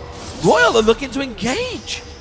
I know Lucky's looking to run on this one. Godlike coming in from behind. It didn't get another one, but the shockwave delivery. They go in for the fight. Bengi falls. Impacts in the back, but he takes 3 volts quick. Lucky follows going down, and it looks like Godlike will pursue, but no. Can't get the shard out. Doesn't take the movement speed. They get a bit of their own disengage on, and Pumandu will say it's over. Hey, they got the Baron buff off 2 people, but they still lost 2 people of their own, and now they have to defend 3v3 against the Baron regen. Faker is looking to play. He has got explosive cast coming up in a couple of seconds, which is why you can see him starting trying to create something. Shockwave's a long way off, as is Uzi's ultimate. That's why SKT starting to try and push in. I don't think they can get towards this turret, though. You can see everybody backing away, but it's a 3-man defense. It should be enough. It will be quite difficult, though, because the range clear right now. Whites has to come up, and it's dangerous. Godlike's in the fray. He gets taken out quite quick. 1, 2, 3. The health bar says 0, and they make their way out with another kill. 5, 2, and 3 coming out. Godlike definitely overstayed his welcome there. He did not need to be up that far because Whites was on the way to clear the turret. Let's take a look at the fight beforehand, though. Royal got a clean enough initiation, and you can see the rest of SKT was scattered looking for Lucky, which is why they decided to initiate. That was a temporary 4v3, and they got a clean initiation onto 2, which is why they were able to clean to get those kills. Faker came in late, Piglet was scared of the initiation, and it's why Royal didn't get devastated in that fight against a Baroned up, heavy lead SKT. Oh, they're going to catch on towards Faker. The damage is coming in. Is it going to be enough? No, he flashes away. There's no Ignite burning on him. Now Uzi's in trouble. He gets caught out by Benga's Cataclysm. Royal's going to get focused in. He will not get out of this one. Gonna drop down, doesn't even get the chance, tries to go to the backside. Piglet takes him out, and they move up, don't get the turret. It's unbelievable that we're 27 minutes into a Royal game and they have not killed that middle turret. They took 3 outer turrets in every game before the other team in all of their matches. So Royal definitely not winning the turret game here, and it's because their lanes just didn't work out for them, knowing that they got Malphite against Jax, and Faker just beat Whites in that matchup. See Godlike get into that position where he doesn't take too much, although it is going on to Pumandu here. He can get some harass out himself. He is getting himself a Spectral Cowl now because he has to take into consideration the magic damage from both Piglet and Impact on Corki and Jax. Yeah, some big problems. And, you know, we saw Godlike Orisa also earlier, thinking he was the big tank, went up in there. Faker and Piglet just shredded him down. He cannot go up against him right now, even though he is the main stopping force. He wants to get in and interrupt. And actually, looking back at that replay, Piglet was just a centimeter off being caught by the unstoppable force and Shockwave. Yeah. That was a tight fight still. The thing is, even if that landed, Royal wouldn't have been able to take any objectives off of it. If we look at the positioning of where the fights are happening, it's always in Royal territory, and it's never a dangerous fight for SK Telecom to engage in, even with this red buff invade. If they get caught, it's a kill. Maybe it's about 1% back in your gold lead, but it's not game-breaking. Whereas if SKT catches Uzi looking in a brush in the wrong way, they may as well get an inhibitor. And I think Piglet has taken the same thing into consideration, knowing the Shockwave, that percent damage, and that unstoppable force that are coming straight at him, builds himself a Guardian Angel, knowing he can be the focus of a fight. Faker now coming into the front line here with Blue. They gather together, leaving Impact in the bottom lane, and they're not even spreading themselves out thin here, being completely in the driver's seat. Absolutely, an Impact now on a mission. He's a machine. He's got that Blade of the Rune King completed. He's just chewing through the minions and straight on towards that tower. The tower will not last long. Royal can't even contest this one. He's not even bothering to let the minions tank at the start of this. He wanted to get the jump on it, and that turret is far too dangerous for Royal to contest. Maybe on the next one, but it's going to be a difficult siege hold against this SKT foe. Double Triforce spells bad news for a turret. Looks like they're going to move on to the inhibitor now. This will be one of the first. The siege has been pretty unstoppable from these guys. Right now they go for damage poke. They want the fight. They're not even really going for the turret. It's always the 1-2, the hook. Can they get the cast? Oh, the unstoppable force, and they go into the fight. They're going in for Faker. They do go into the crescendo, but they haven't got him down yet. He's going to run away from this one. Will finally get caught out, but it's the depth of the Royal Gaming getting caught out completely. They're just dropping like flies.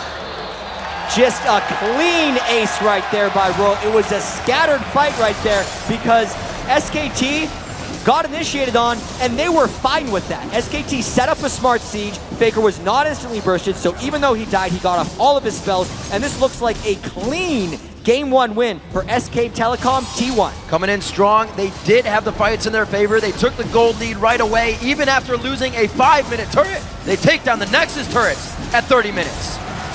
So there it is, ladies and gentlemen. Game 1 of the World Finals is going to SK Telecom T1. Full control for the Korean team coming into this matchup. And really, that was a dominant performance. They chose that red side. They won. We saw a big smile there on Faker's face because he did not have the strongest semifinals. He was definitely nervous coming into the Galen Center. But now, on an even bigger stage, in front of a sold-out Staples crowd for the World Finals, he picks his matchup later, dominates Whites, and is a key point in SKT's Game 1 victory. You know, we said that Gragas was probably the most problems that Faker had on a champion, if he can have problems on a champion. But Bengi came in, burned the flash, killed Whites, came back, Flash was down, killed Whites, got the Malphite ult out of the top lane, and they were able to continuously work those windows. And I think one of the scariest things now moving into the next game is the fact that Royal got mostly what they've been winning with so far at the World Championships. Aside from the top lane Malphite, which was a little bit off-center for them, they're going to have to switch things up going into Game 2 and the rest of this series. Well, it was a clean start for both superstars, but it was Faker that came out on top. Let's send it over to Quickshot and the guys at the analyst desk for a breakdown of SKT's Game 1 win. Thank you very much, D-Man, and what a game it was. It started off incredibly dramatic and action-packed. I want to start with the picks and bans because I felt like, Royal made it very clear they were targeting Bengi's champion pool. Bengi just resorted back to that Jarvan, who I personally love him on. It was the champion I associated with him in Champions. What was your take on picks and bans? In picks and bans here, I think SK Telecom had a big edge right from the get-go because we had a situation develop where SK Telecom picked Jax. So you're talking about one of the strongest split pushers in the game. And they waited for that Faker pick until last. And why I love this is they set up an extremely strong 4-1 split because they had so much disengage. So Royal, they know how Royal plays. In fact, these guys, I think, scrimmed 23 times and SK Telecom went 20-3 against them. So they know how they play. So you know that Royal's going to 5-man dive you if you see them, if they're going up against the split push. What do? Huge amounts of disengage, huge amounts of crowd control to keep them under turret, continually getting hit. And there was really no answer. Royal picked an all-in composition. The Malphite, not as strong against non-auto attack champions as well. It was a little wacky. So definitely the top lane was a big problem. I think that banning out the Renekton against them is huge because you could see they spent a long time even deciding they didn't know what else to go with up in that top lane. But I have to say, Royal's focus onto Bengi with the bans was what really kind of blew me away there. I was like, why are they banning out? Bengi is not a liability in Champion Select. He plays all of the high priority junglers right now. He can easily play, Jarvan or at least Lee Sin, Vi. But the reason that people thought he was tunneling on Lee Sin before is because he was trying to take that away from Watch in their games versus Naj and Sword.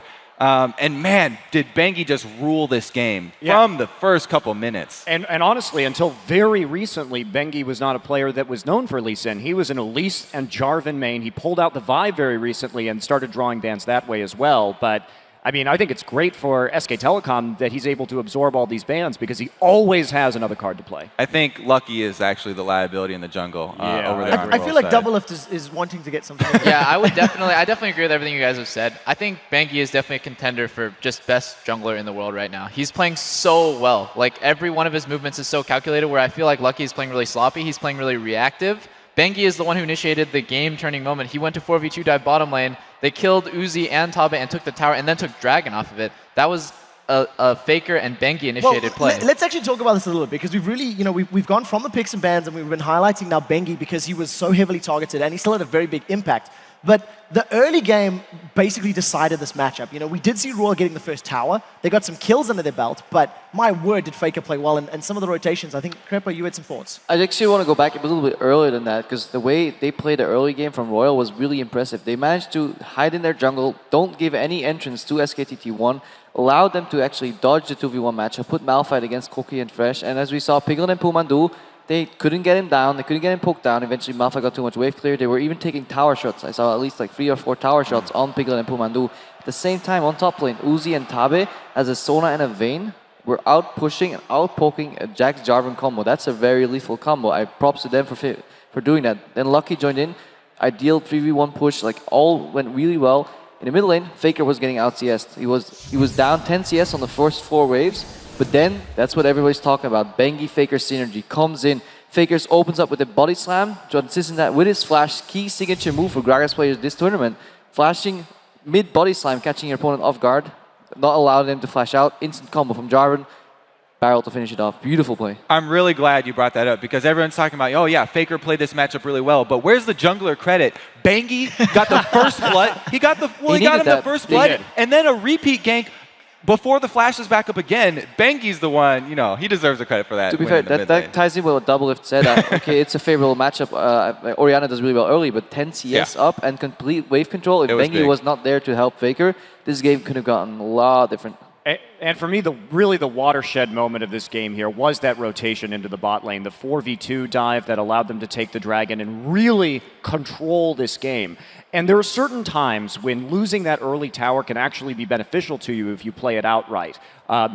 Teams where we saw the hard push up to the first tower, and that left an entire lane. And even though Malphite, has this teleport, he had to push it all the way back in order to put that map pressure back up. And that allowed Impact to move into mid, and then Faker and Bengi to go down to the bottom lane. So they made something out of that, which is what you see from the best teams in the world. Perceived disadvantages, they use the map so well. What a clean rotation, and that's always what we give a lot of credit to SK Telecom for. Yeah, one thing I don't want to see change from this game to the next is how aggressive Uzi is. This guy, he played Bane, which is an incredibly squishy, low base HP champion, and he's not afraid to flash forward and just dive everyone by himself and just be like, my team needs to follow up, like, go, go, go, go. I hope like a loss doesn't discourage you, because I know that Whites specifically is a really emotional player. You could tell after his first death that he got kind of like, rattled, and he died again, and then he just kind of sat mid and didn't do anything. He let his tower fall, he let Faker out roam him, and those are things that you can really easily prevent by just good communication, not going on tilt.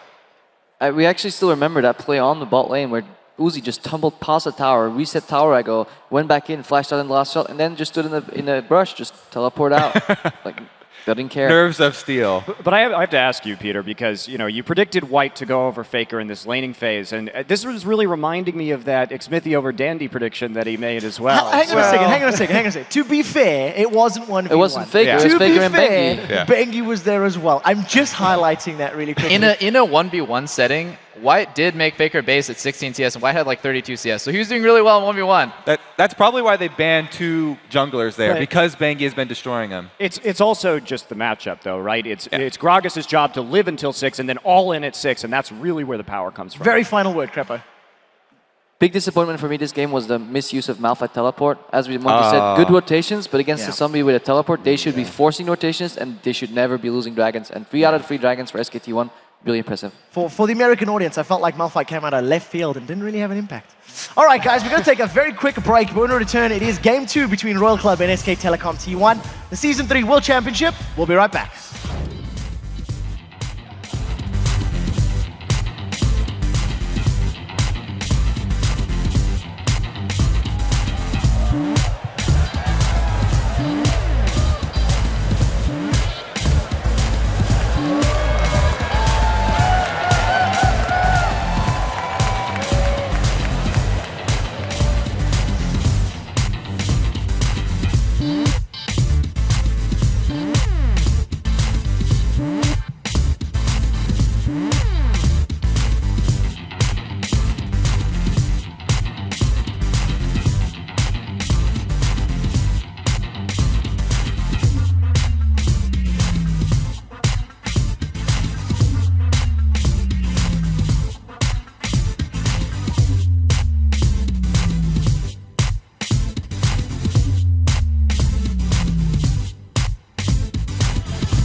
결승까지 왔는데 1년에 한 번 있는 이런 기회를 놓치면은 엄청 아쉬워할 것 같고. 네, 처음에 OMG한테 졌을 때 그때부터 되게 이번 롤드컵이 힘들 것 같다고 생각하면서 계속 다 같이 연습을 더 많이 했어요. 세계 팀들도 강력하구나 해서 좀 쉽게는 올라갈 것 같진 않다고 생각했는데 지금 결승전까지 올라왔으니까 로얄 팀을 이기고 우승하고 싶어요. 아무래도 여기 왔으니까 무조건 우승을 목표로 했거든요. 그래서 꼭 우승을 해야지 목표를 이루는 게 아닐까. 그렇게 만족스럽진 않아요. 저희 팀의 임팩트 선수가 자꾸 큐가 안 맞는다고 놀리더라고요. 화났어요. 4강전에서 엄청 많이 놀렸어요. 끝나고. 그것도 있긴 한데 저 형이 지금 리신 그러니까 미드 1대1을 붙은 적이 지금 6판째긴 한데 제가 5승 1패예요. 그래서 좀 놀리는 거예요. 좀 심하게 놀려요. 기분 나빴어요. 부담 없이 말할 수도 있고 그러니까 원래 친하지 못하면 좀 그런 걸 말하기 좀 그렇거든요. 친하면 그런 거 다 말할 수도 있고 저 형 리신 큐 못 맞춘다고 말할 수 있고 일단 잘하고 싶은 마음도 있고 탑을 안 갈 생각이에요. 트위터를 제가 하지 않아서 모르겠는데 일단 그 태그를 잘 모르겠는데 그 띵스페이커 저주를 그 레딧에서 몇 번 사람들이 올리더라고요. 레딧에서. 그래서 좀 유명한 것을 좀 느낄 수 있었어요. 선수한테는 뭐 자기만 할 수 있다는 플레이니까 엄청난 칭찬인 것 같아요. 별로 저만 할 수 있다는 생각은 안 들고요. 그냥 좀 과장되게 띄워줘서 기분이 좋은데 또 랭크 게임 하다 보면 저보다 잘하는 사람도 많아서 또 핫샷 선수가 또 르블랑을 가끔 저보다 막 저 상대로 되게 잘해서 핫샷 띵스 핫샷 더즈도 만들었으면 좋겠네요. 4강 경기했던 경기장보다 더 큰 데에서 결승하게 될 텐데 많은 인원들이 온 상태에서 환호랑 박수 소리 이런 걸 들을 때 엄청 좀 짜릿할 것 같아요. 저 좋긴 한데 제가 원래 경기장에 그 큰 거에 따라 긴장도가 바뀌는 게 아니고 약간 로또예요. 날짜에 따라 긴장도가 바뀌어가지고 저희 엄마가 우승하고 오면은 막 꽃목걸이를 해준다고 했는데 아직까지 그 세레모니에 대한 생각은 많이 안 해봤어요. 그냥 우승컵 들고 그냥 엄청 기뻐하면서 방방 뜰 것 같아요. 아니요, 반지는 못 봤어요. 당연히 끼고 다녀야 될 것 같아요. 왜냐하면 그건 뭐 자랑스러운 일이니까 끼고 다닐 것 같아요. 만약에 지더라도 주셨으면 좋겠어요. 잘 모르겠어요. 퍼레이드를 본 적이 없어서. 그거는 저희가 일단 우승해야지 그 퍼레이드가 되는 건데 만약에 팬분들이 해주시면 엄청 고맙고 기쁠 것 같아요.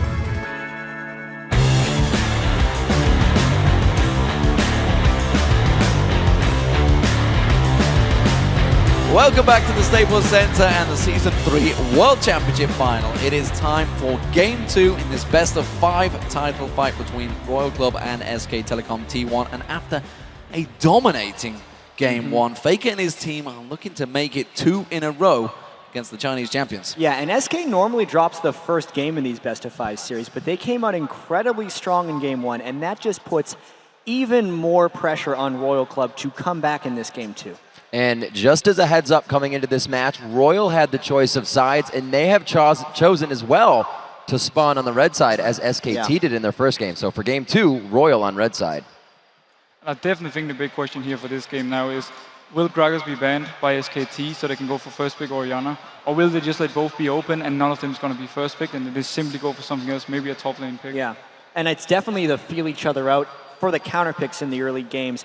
I think the top lane pick thing we talked about, since both Shen and Renekton were eliminated from the game, the team that got the third one, Jax, with Impact, was so far ahead. By the 10-minute mark, he had a 19 CS advantage over Godlike, and then he never recovered. So even though that game was very heavily about Bengi's synergy with Faker and how they shut down Whites, even just completely on the other side, you had that 1v1 going on that was completely in Godlike's, or in the Jax's favor. Impact. Yeah, and it's something we talked about when we were sorting out the picks and bans. How do you deal with the Renekton? If the Renekton's banned out, how do you deal with the Jax? It's something that we came across with the semi-finals. Najin Short proved it against SK Telecom. And now SK Telecom, well, we're going to use that tactic as well. It seems to work very well. And I think Royal almost got in their own heads in the early part there. I was talking to you, Deficio, and we're like, the Vayne took down, they got that tower at 5 minutes and just went back into the 2v2. Don't think that helped them too much. It definitely seemed like a mistake their lanes fought back to the 2v2s and 1v1 so early, because they clearly had the weaker 2v2 and 1v1 lane in both top and bot lane. So that was maybe a bit of a misstep. They could have stayed top lane, actually kept pressuring with the Elise in a 3v1 and simply forced SKT to do a move, and that way they could keep control of the game. So a bit of a misstep with swapping down to the 2v2 and the 1v1, but we'll see what they go for now. Yeah, and I think the Vi game in the last matchup for Royal Club was kind of supposed to be a ruse. It was supposed to be a little bit of a throwaway ban, because I don't think they are going to try and target ban out Bengi once again. His Jarvan was clearly potent enough to work. So here we go, ladies and gentlemen. Game 2 getting underway for the World Final. Royal Club up against SK Telecom. SK Telecom this time will be starting out the blue side, and you can see straight away Annie Renekton banned out and Shen taken by Royal Club. This is actually a little surprising to me, because I thought SKT would be willing to first pick a Renekton, but this tells me they might just be trusting in Faker right now. If there's an Orianna ban, as we mentioned earlier, that actually forces, what does that do? That does not force a Gragas ban at all. That does not force a Gragas ban, no. Gragas will most likely not be picked now, because he's mainly used as the counter to Orianna, which Royal has put out. Yeah. This does mean that Fizz could potentially be available for Whites, because this is probably going to be an Ahri for SK Telecom now. Zed is up. Things Faker does. I will do one prediction now. There will be a Kayle last pick from Royal, and there's going to be a Lulu support calling it. Yes, these are things that Royal plays against Zed. We thought, we thought it was going to be if Royal goes down 2 games, they might let Zed through, because they do play Zed counters. It means that Royal has to find initiation in other parts of their team composition, or just hope that they get it for free. Because, I mean, there's a lot on the line here letting Zed through, but it is definitely a Kayle thing. I completely agree with Deficio. Definitely. Let's see now, though, what Royal will go with. Elise has been their favorite jungler all through the tournament. They always pick it when it's open. Now they actually go for Jarvan instead. That might be to take away from Bengi, who had a lot of early game pressure in the last game. Possibly maybe a Caitlyn for AD carry. She's one of the decent AD carries against the set, or maybe a Vayne, who can actually also do quite decent against set. Yeah, you're going to need something mobile, that's for damn sure, because I think everybody's seen what Faker can do on this Zed, so it's going to be something that we're going to have to keep our eyes on. A Vayne against it, well, it's another mobile AD carry. Yeah, I mean, if I'm Faker right now, I'm realizing Royal is adapting to the Zed pick, because they threw it out first. It's what they have to expect. Vayne can 1v1 Zed for a fair portion of the game. They're one of the only AD carries that can do that. And if Royal is actually planning to go Lulu later, it means that, if they're planning on going Lulu later, it means that Jarvan gives them the initiation. But as far as SKT goes, they get the top laner once again, since Shen and Renekton are down, and I don't think Royal has a realistic answer for this. It's going to be very interesting to see what they actually will pick for the top lane versus Jack. The Vayne, though, is going to be the key guy in this setup. If they go for the Vayne, the Lulu and the Kayle, they will have so much protection for the Vayne. Zed will not be able to kill Vayne, and Vayne will be able to maybe clean up the entire team fight and therefore carry the game. If they log in the zone, it will surprise me a little bit, but it will give them a stronger 2v2 lane at least. Well, of course, we do see, once again, the fact that impact is on that Jax. What sort of answer will they have for that Jax? I mean, we can talk about the Zed. They're going to focus the Zed, but that leaves Jax free. Yeah, I'm actually not sure what they're going to go with against the Jax. They might maybe go for something like a Nasus. He's going to have a very hard time in lane. Possibly a Cannon. I'm actually not sure. Oh, a Rumble pick. Okay, that's He played one Rumble game earlier on in the World Championships and won with it, but I'm still sitting pretty if you're SKT right here. You have the most played support for Mondu in Zyra. If they go for Lee Sin, it is Bengi's 4 out of 5 champion picks in the semifinal. You have things Faker does on Zed, and you have Jax, who, even though it's not an amazing matchup against Rumble, once he gets some farm under a belt, will just obliterate him. So SKT, I feel like, has done exceptionally well so far in this pick and ban. It's going to be all about the last pick now for Royal, in my opinion. If they go for the Kayle and they manage to get in a perfect ultimate to simply shut down the Zed and his combo, they might be able to win the team fight with a good Rumble ult and a good Sona ult. But the Quinn, not too sure about that. This has got to be an Ezreal or a Caitlyn, if we know Piglet, because those are the things that he's playing right now. It's Corki, Vayne, Ezreal, Caitlyn are the 4 champions these guys share. And there's this duel. All right, now let's see the last pick. He was playing to the crowd here. How many times do you get to show an oddball champion in front of the Staples Center? Yeah, it's not really something you pull out in the game too when you've got such a fantastic team comp seemingly. What a Royal going with in the mid lane. Well, there's 3 picks I can see possible. Kayle is one of them we talked about. Ari can do decent against Zed as well. Actually has kill potential on Zed. If she snowballs slightly in the early game, get an early DFG, she might be able to kill the Zed in a 1v1. And there's always the safe pick in a Gragas. That can work in the lane, but I'm expecting a Kayle. You gotta think it's Kayle. It's something that White's picked against Fizz. It's what we've seen Alex each do well on. What? Royal is out of their minds right now. I just gotta wait. I just have to wait and see what happens. Kassadin has been successful throughout this tournament, but up against this team comp? No. Wow. What? Ooh. Okay. So if I'm SKT right now, I am 2v1ing Whites, or just hitting him with Zed, because both of those matchups are horrendous for Kassadin, especially because SKT main weakness is the early game, but they should have an easy early game against these Royal lanes. I'm liking SKT right now. Oh yeah, I'm definitely also for the SKT liner right now. The thing Royal has to do, like either they have to send the Kassadin mid and simply hope that he can farm on the tower, either in 2v1 or 1v1 versus Zed, or they pretty much forcing themselves to send Kassadin in a side lane where he's not very strong and Lee Sin will have a lot of easy ganks on him. The one thing that we do have to keep in mind though, is that if Royal does survive the laning phase, the chase from Kassadin and Vayne is going to be immense. We have seen Peke's Kassadin. It's something Royal was incredibly familiar at banning because they banned Kassadin all 4 of their semifinal games to get here. They do recognize the power there, but to give up what they gave up to SKT and the Zed and the Jax is a bold Game 2 move, to say the least. I think it's kind of scary that you have a Vayne on your team and you have some hard crowd control, but that's on point. You got to get the flag tossed down. Everything else is a silent or you can just walk at my Vayne. This is going to be quite scary. And we've heard Cloud9 in the NA season pick Vayne into Zed because they feel it's the 180 carry that can actually fend for itself against Zed. So maybe they got something up their sleeve. They better. Absolutely. They better. Well, Deficio, thank you very much for joining us once again throughout that picks and ban phase. We will be seeing you once again for Game 3, and Game 2 is about to get underway. Have SKT stole a march on Royal Club? Can they take it 2-0 with this seemingly fantastic pick comp for them? Honestly, this seems a little crazy to go into Game 2 with. Well, Royal's a crazy team, is one thing we've learned about them. The first time we saw them, they took 1 Baron buff and pushed 3 straight turrets to end the game in 28 minutes. They swept OMG. If any team is going to make this composition work in the World Championships at the final, it's Royal. All right, here we go into Game 2 of our best of 5 at the World Finals. SKT takes the blue side. Royal's choice in Game 2. They do go for red. So will we see an engage? That is the question. Our Royal Club hoping that they can steal an edge maybe from that start. They do catch out on Impact. They see he was there and immediately back away. Impact not going to be able to take that ward down, but it does give them the coverage. They also have vision of Uzi down the bottom, so it seems nobody's going to go for that invade. Very interesting to see both of these teams, as we said, over and over, just face first to each other, 5v5. Now that they will spread thin, kind of be that human line of scrimmage, and they will all know that everything is safe. This again, though, stops them from getting their scouting wards in for the 2v1 lanes. I think overall in this game, there is a lot of importance on Lucky's Jarvan to succeed. He played so much Elise in the semifinals and didn't necessarily perform on it. He had a very poor KDA, even though he picked it in all 4 games. Jarvan was his main champion in the Chinese regional finals.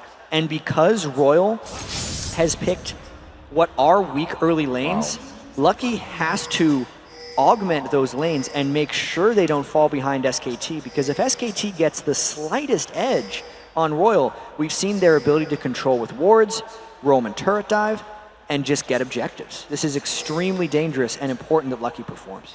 That's a pretty big push off right there. They won't get the pressure on the smite coming up on the spawn of blue, and they're going to have to resort to just going with an orthodox start here. So SKT, they're going to allow Lucky to get that easy jungler round.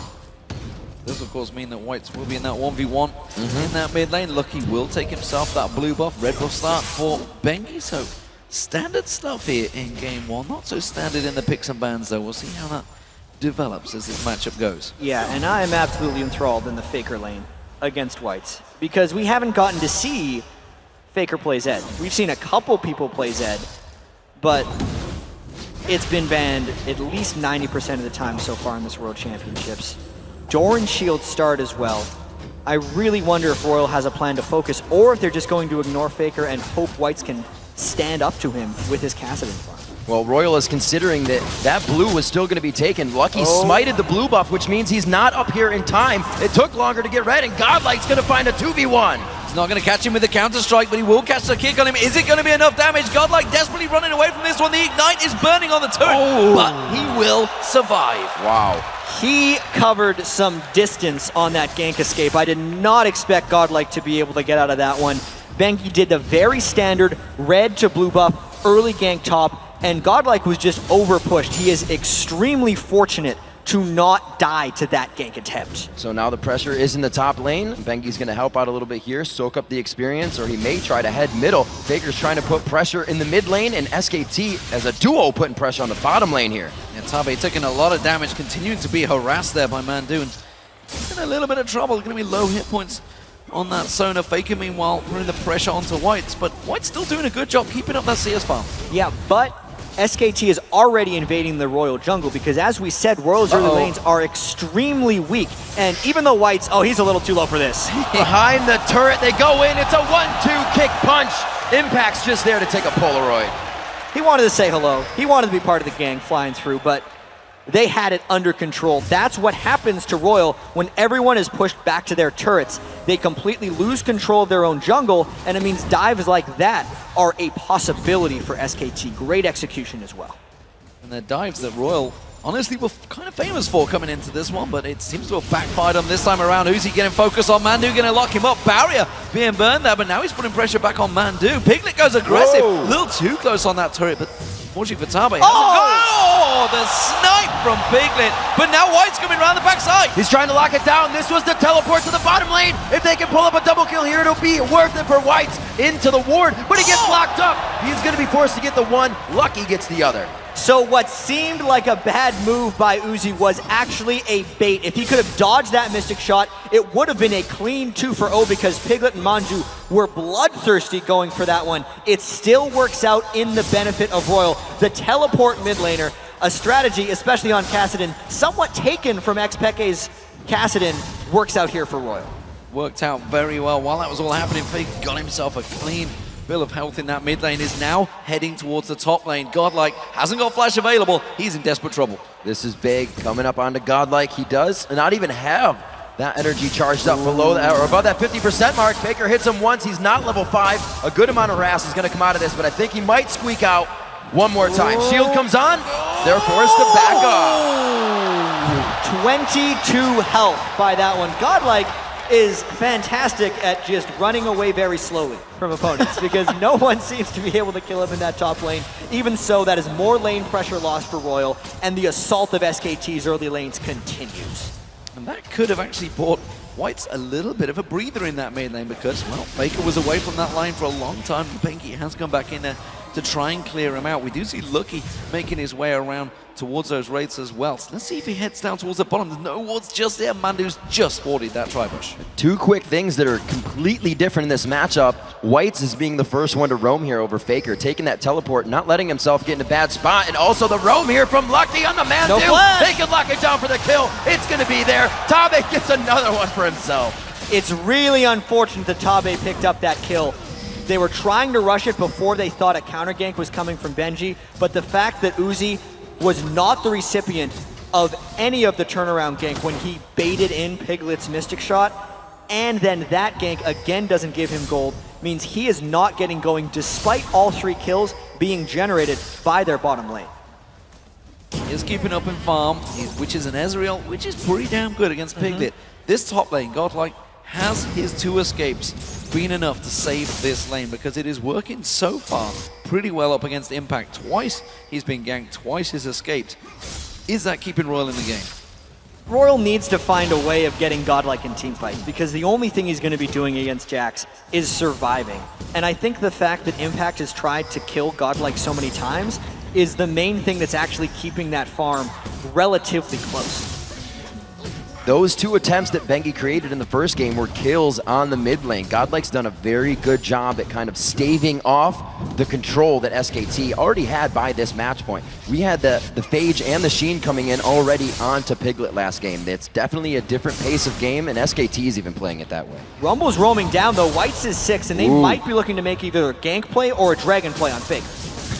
Oh, Godlike throwing those harpoons in, keeping the flame spitter going. Faker just walks away just like Godlike did. I don't think they were quite on the same page there. Yeah, if Godlike's going to spend all the time to roam down to this lane, he's giving Impact time to get back in the game, and Royal needs to force. I actually do have to give Royal a ton of credit. Only being 600 gold down here, even with Faker roaming around so much and trying to create action, is a huge accomplishment. And we can see Royal with the inventories being built up here. At least the tier. Whites is looking to stack, get that team to the late game, be able to get Vayne into that hyper carry position. We'll have to see if they're putting the chess pieces in order here. 3-2 in those kills. The junglers look to only hold the lane so far for everybody. You're not really trying to get a snowball going just yet. Godlike not really keeping that trade going even with Impact. We do see the red buff for Lucky. Lucky who hasn't, as of yet, really visited any of the lanes other than to simply stave them off. Other than that bottom lane where they got the kill again. Godlike getting jumped on by Impact. He can't leave that turret area. And now it seems like Lucky is actually getting pulled to a lane because it's losing, which is never a position you want to be in as a jungler. Jarvan not getting as many ganks in he was like. Impact goes hard, they throw it in the equalizer, but he has the chance to instantly walk out of it. May turn it into a 2v1 kill. He goes on a Godlike, he gets the flash, the Empowered goes down, but Lucky gonna continue the chase. Lucky might get this kill, but down the bottom lane, they're getting ready to counter this one. Bengi's gonna come in around the side, he's already caught the kick on towards Tabe. Tabe's just gonna get melted. Wow, the execution right there from Bengi was exquisite. He landed his Q, walked into melee range, R'd him, and then got the extra execute damage from his Q. They're going to continue pushing on this one, and look out Royal. They are in big trouble turret-wise. Baker going hard on a dive there, gets himself in a tight spot, but he will not choose to go all the way to the bottom lane. The turret is going to go down. It looks like they're going to leave it at that. Piglet getting as many minions wasted as he can before he takes down the turret. First turret of the game. SK Telecom T1 will be taking that one down any second now. Whites, though, has got himself a good bit of clear farm. He's keeping going, he's falling behind Faker, but it's not the end of the world so far for this Kassadin. We know Kassadins can get going just like a Zed. Yeah, his Kassadin has been doing all right, but looking at the gold right now, knowing it's close to 2,000 gold, 10 minutes in, means Royal has to find a play that stops SKT from pulling ahead of them very shortly. They are losing the top lane, Impact versus Godlike. We saw Lucky come and gank and actually give up a kill. They are losing the bottom lane because Uzi has been repetitively dove and they've lost the turret. And even though Whites is surviving, you cannot say he's winning that mid lane. If you lose every lane, you lose the game. That is almost always true. And Royal is losing every lane right now. And they're facilitating the way to keep doing it. As Crepo has been saying on the analysis desk, the junglers are going for that mobility. They're going for being able to get in your face. We see Bengi already with the mobility boots. Like you said, he's been in the bottom lane for the 3-man gank on the 2 lane every time. They take mid turret. They go up 2-0 on that. Even on kills, 2,000 ahead on gold, as it looks like they're going to dance the dragon. And Royal would have to find their fight here. There's SKT who's cleared out the pink wards, and running into a Zyra at Dragon Pit is extremely dangerous. Even Impact is coming down. The Dragon's getting low very quickly, and Royal's actually giving it up. This is going to really extend that gold lead for SKT. That Dragon was huge. And they experience the gold. It is all sliding SK Telecom's way. And remember, Royal chose to start on this red side. Yep. This was their choice, and so far, their counter-picking has been countered by SK Telecom's start pick. Right. It's very strange to me how they were the side that is traditionally the side that can counterpick, yet all 3 of their lanes are weaker. They very heavily tunneled on a team composition that is around team fighting, but they have yet to be able to force those team fights or roam opportunities from Whites. It's really SK Telecom reading it and outlaning them so strongly. You see 2 of them going for a gank on Faker in middle, but they're not going to gank the Zed. They know it right off the hand. Godlike's got some things to tend to in the top lane with the minions. It looks like everybody's going to start just getting the camps, taking in an experience. See if Royal can get themselves back into a position to guard. They have 3 mid now, which is going to pressure this, which means it's only going to be Kassadin to hold the turret if they keep going. They're really not in position right now. This bottom lane's in trouble. Look at the movement of SK Telecom. 4 members moving around the back. They're backing away already. Yeah. They should get out. That's a smart recall by Royal. Knowing that SKT, that's gonna stop Uzi. Oh, just Uzi. You're dead. We're going to see Bengi chasing him down. The Moby boots, they're going to be coming into play. Uzi takes a few shots there. He kicks him up with the Dragon's Rage. A quick kill coming in onto Uzi for Bengi. Puts himself at 2-0-1. There was no hope for Uzi because he did not recall as quickly as Tabe. AD carries and supports have to be in absolute synchronization with each other. Even in backing. At the highest level. Even in backing, because one got hit by the True Shot Barrage and that cost him his life. We do see Faker taking away that blue buff, so the invade has come on, and the SK Telecom starting to turn the pressure, turn those screws onto Royal. Royal Club are in a little bit of a pickle right now because that top lane impact, again, continues to push on there.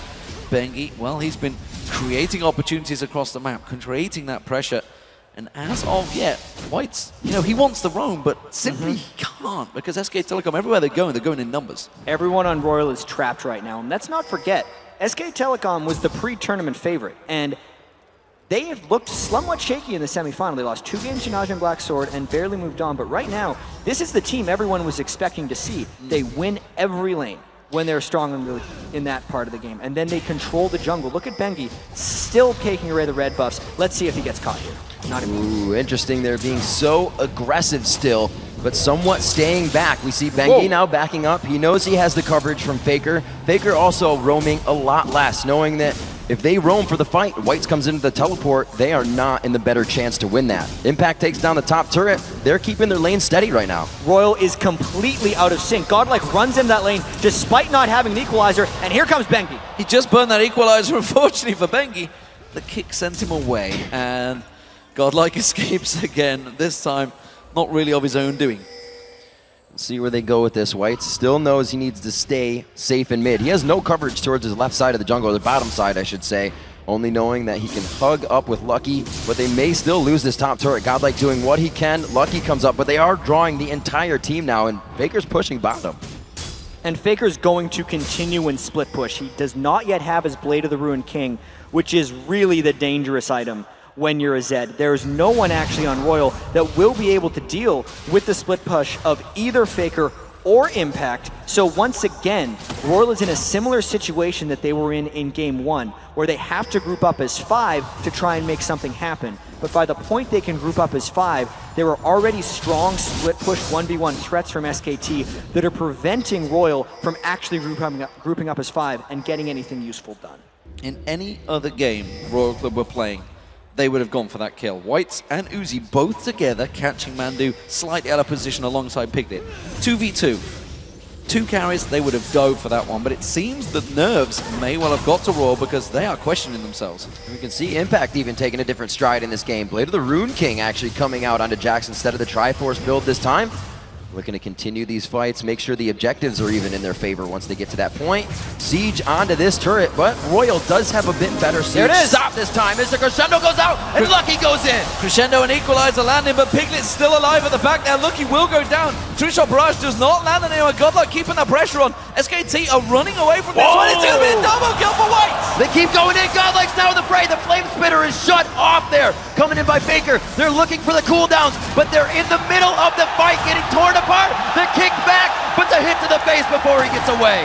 Can they chase down Faker? Whites is going to try and cut him off with a Rift Walk, and Faker realizes it. He's going to try and turn back onto Uzi. Barriers available though. Who will get the kill? It's going to be Whites. Faker's going to try and finish it off, but that is a lot of kills for Whites. 5-1-2. An ace for Royal Club, and they're still down 3,000 gold. Let's consider how far behind they actually were before that fight, and how incredible it is that they were able to win that one. Once they get an edge in a fight, they can chase down. They only really caught Piglet, but look how Manju also stuck around to try and land the counter engage. That's why everyone picked Sara. It's for the counter engage, but there was only one wave of that. Whites and Uzi get to continue the chase. Force Pulse on top of him, smacks him down, double kill straight off the bat, and then Uzi was untouched throughout all that. Since it was Royal who were the ones who picked that team fight, no one in SKT got to hit him, and he was freely chasing them down. Even with the gargantuan gold deficit, Royal came out on top in that fight, and a death cap for Whites. And absolutely amazing, too. They did it half blind. If you look at the position they're running from, those are only SKT wards. Royal did that by communication and knowing what their capabilities were. Now a dragon follows. This is what SKT was doing all last game. Kills and then an objective. Now it sways for Royal. They're still down 3,000 gold, though. You know what this reminds me of, actually? Is the Fnatic versus Royal game, except Royal swap positions. They're the team that can get kills. Faker getting caught out here. He's going to get jumped on. Cataclysm comes out, tries to turn aggressive. It is a kill for Godlike now. They're pushing on the turret. All 5 of them are in the mid lane, too. This is the Royal team.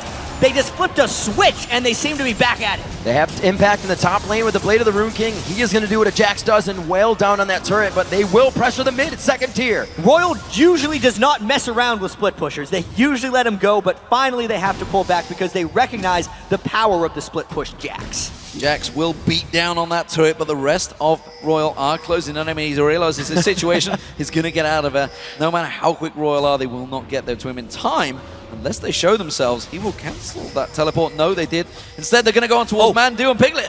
Going down, they do have their... No, they do not have flashes up. They're going to get caught with whatever hits them. A good disengage from Pumandu there, and it looks like nothing will actually come of that aggression. So things we do know is that Royal was able to win a team fight when they were down 4,000 to 5,000 gold, which means they can still win team fights if they initiate them in the right way. Piglet is running with no cleanse on Ezreal, and Whites, did he not get that blue buff?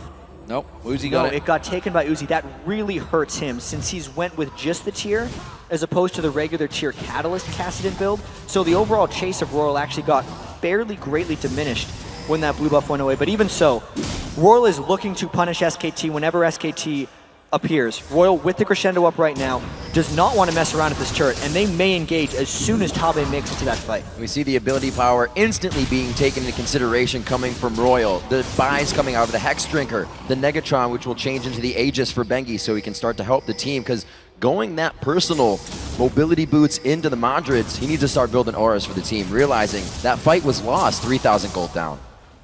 So pressure being applied by SK Telecom, but good reactions from Royal Club. And, you know, we talked about the team compositions. One thing's for sure from Royal. If they start getting the edge in that team fight, they will be able to chase the entire team down. That's how that ace came about. With a Vayne and a Kassadin, you do not get away. And something that is really interesting to me right now is both teams have very minimal ward coverage. We look at SKT. They only have a couple wards around the Dragon area, which isn't up. And then we look at Royal, and they only have a couple wards in their own red jungle. Considering how potent these team fights are, it is strange that they haven't been able to get wards. I think it's because both teams are actually too scared to get control back, knowing that there is a Kassadin on one side and a Zed on the other. If someone checks the wrong brush, especially as a lowly support in some of these games, they're dead. And it would be a huge amount of control lost back for that team. The front end burst coming from both of these teams is definitely something we saw change SKT's mind in the last fight, but then both teams still have the constant damage as well. You have Godlike coming in with Flame Spitter, Uzi, Impact to do the damage on Jax, so these teams very well rounded in their compositions. Royal closing the gold gap by just 1,000 now. It's only 2K back. 10 to 7 as they've gone up in kills, but still, it seems that SKT always holds the turrets in their favor and control the game consistently like that. And Whites is on a completely glass cannon Kassadin right now. I really want to see him fight Faker because this silence can stop a lot of the damage coming out from Faker post Deathmark, but man, that is an aggressive Kassadin build. No one builds Kassadin like this. And actually looking at all the builds, they've all gone glass cannon. Look at Impact. He's now building towards that Trinity Force after Blade of the Rune King. Haunting Guy's first item for Godlike with them Source Boots. Everybody wants to lay that damage down early on. Looks like they could find something. The wards go down, or at least the seeds coming from Pumandu there on top of a pink ward. Royal trying to gain coverage of the top jungle, which is theirs right now as we see the 1v1 between Faker and Whites. Tit for tat in the bottom lane here. 21 minutes into the game. There wasn't much time before the end of the last one, so both of these teams looking to lock it down on the gridiron here and probably go for a next very big fight. And it is remarkable to me that Royal was able to survive in this game. Even though they're only down 2,000 or 3,000 gold, after that early laning phase where they lost so many turrets and seemed completely desperate, they won a fight exactly when it mattered, but they still have to win many more. As we saw in the Royal vs Fnatic series, when a team is down in farm and lanes and they're losing turrets, you have to win so many fights in a row to actually get control of the game back. Interesting burst of aggression there. You can see Faker's health dropping down. That's one combo from Whites. just saying, yeah, I can damage you just like you can damage me. There will be big bursts of damage, and they're going to be tricky fights to catch hold of. And you can see actually the entire game, really, the brakes was put on it. 2,000 gold differential has stayed the same since Royal got that ace. Still looking like Uzi and Whites are going to be big players in this game. Godlike is still doing what a Rumble does best. He didn't have the best time in lane. He is down 50 CS, but the equalizer still matters, and they're still in this. There is a flash crescendo up for Tabe and a teleport on Caston while a split pushing Jax is there. If we know Royal, this is a chance for them to put serious pressure on a turret. We do see White's keeping that pressure, keeping that lane push. Faker just drove it up there. Royal looking to create a situation. They do see the Impact is sticking around in that top lane. They have to make a decision very quickly whether they go for Impact or go for turret. And rare move here by Royal. They actually pull back against SKT. It is super interesting. To force the fight, Impact might get the tower, but if you win that, the teleport in from Kassadin means you are going to have the higher numbers. Royal does not feel confident enough to fight that. Well, I think they thought Whites had maybe just bought enough time to keep that bottom tower down, but we do see Faker is going to react. Mandu comes in, clears out those ward coverage of the Baron.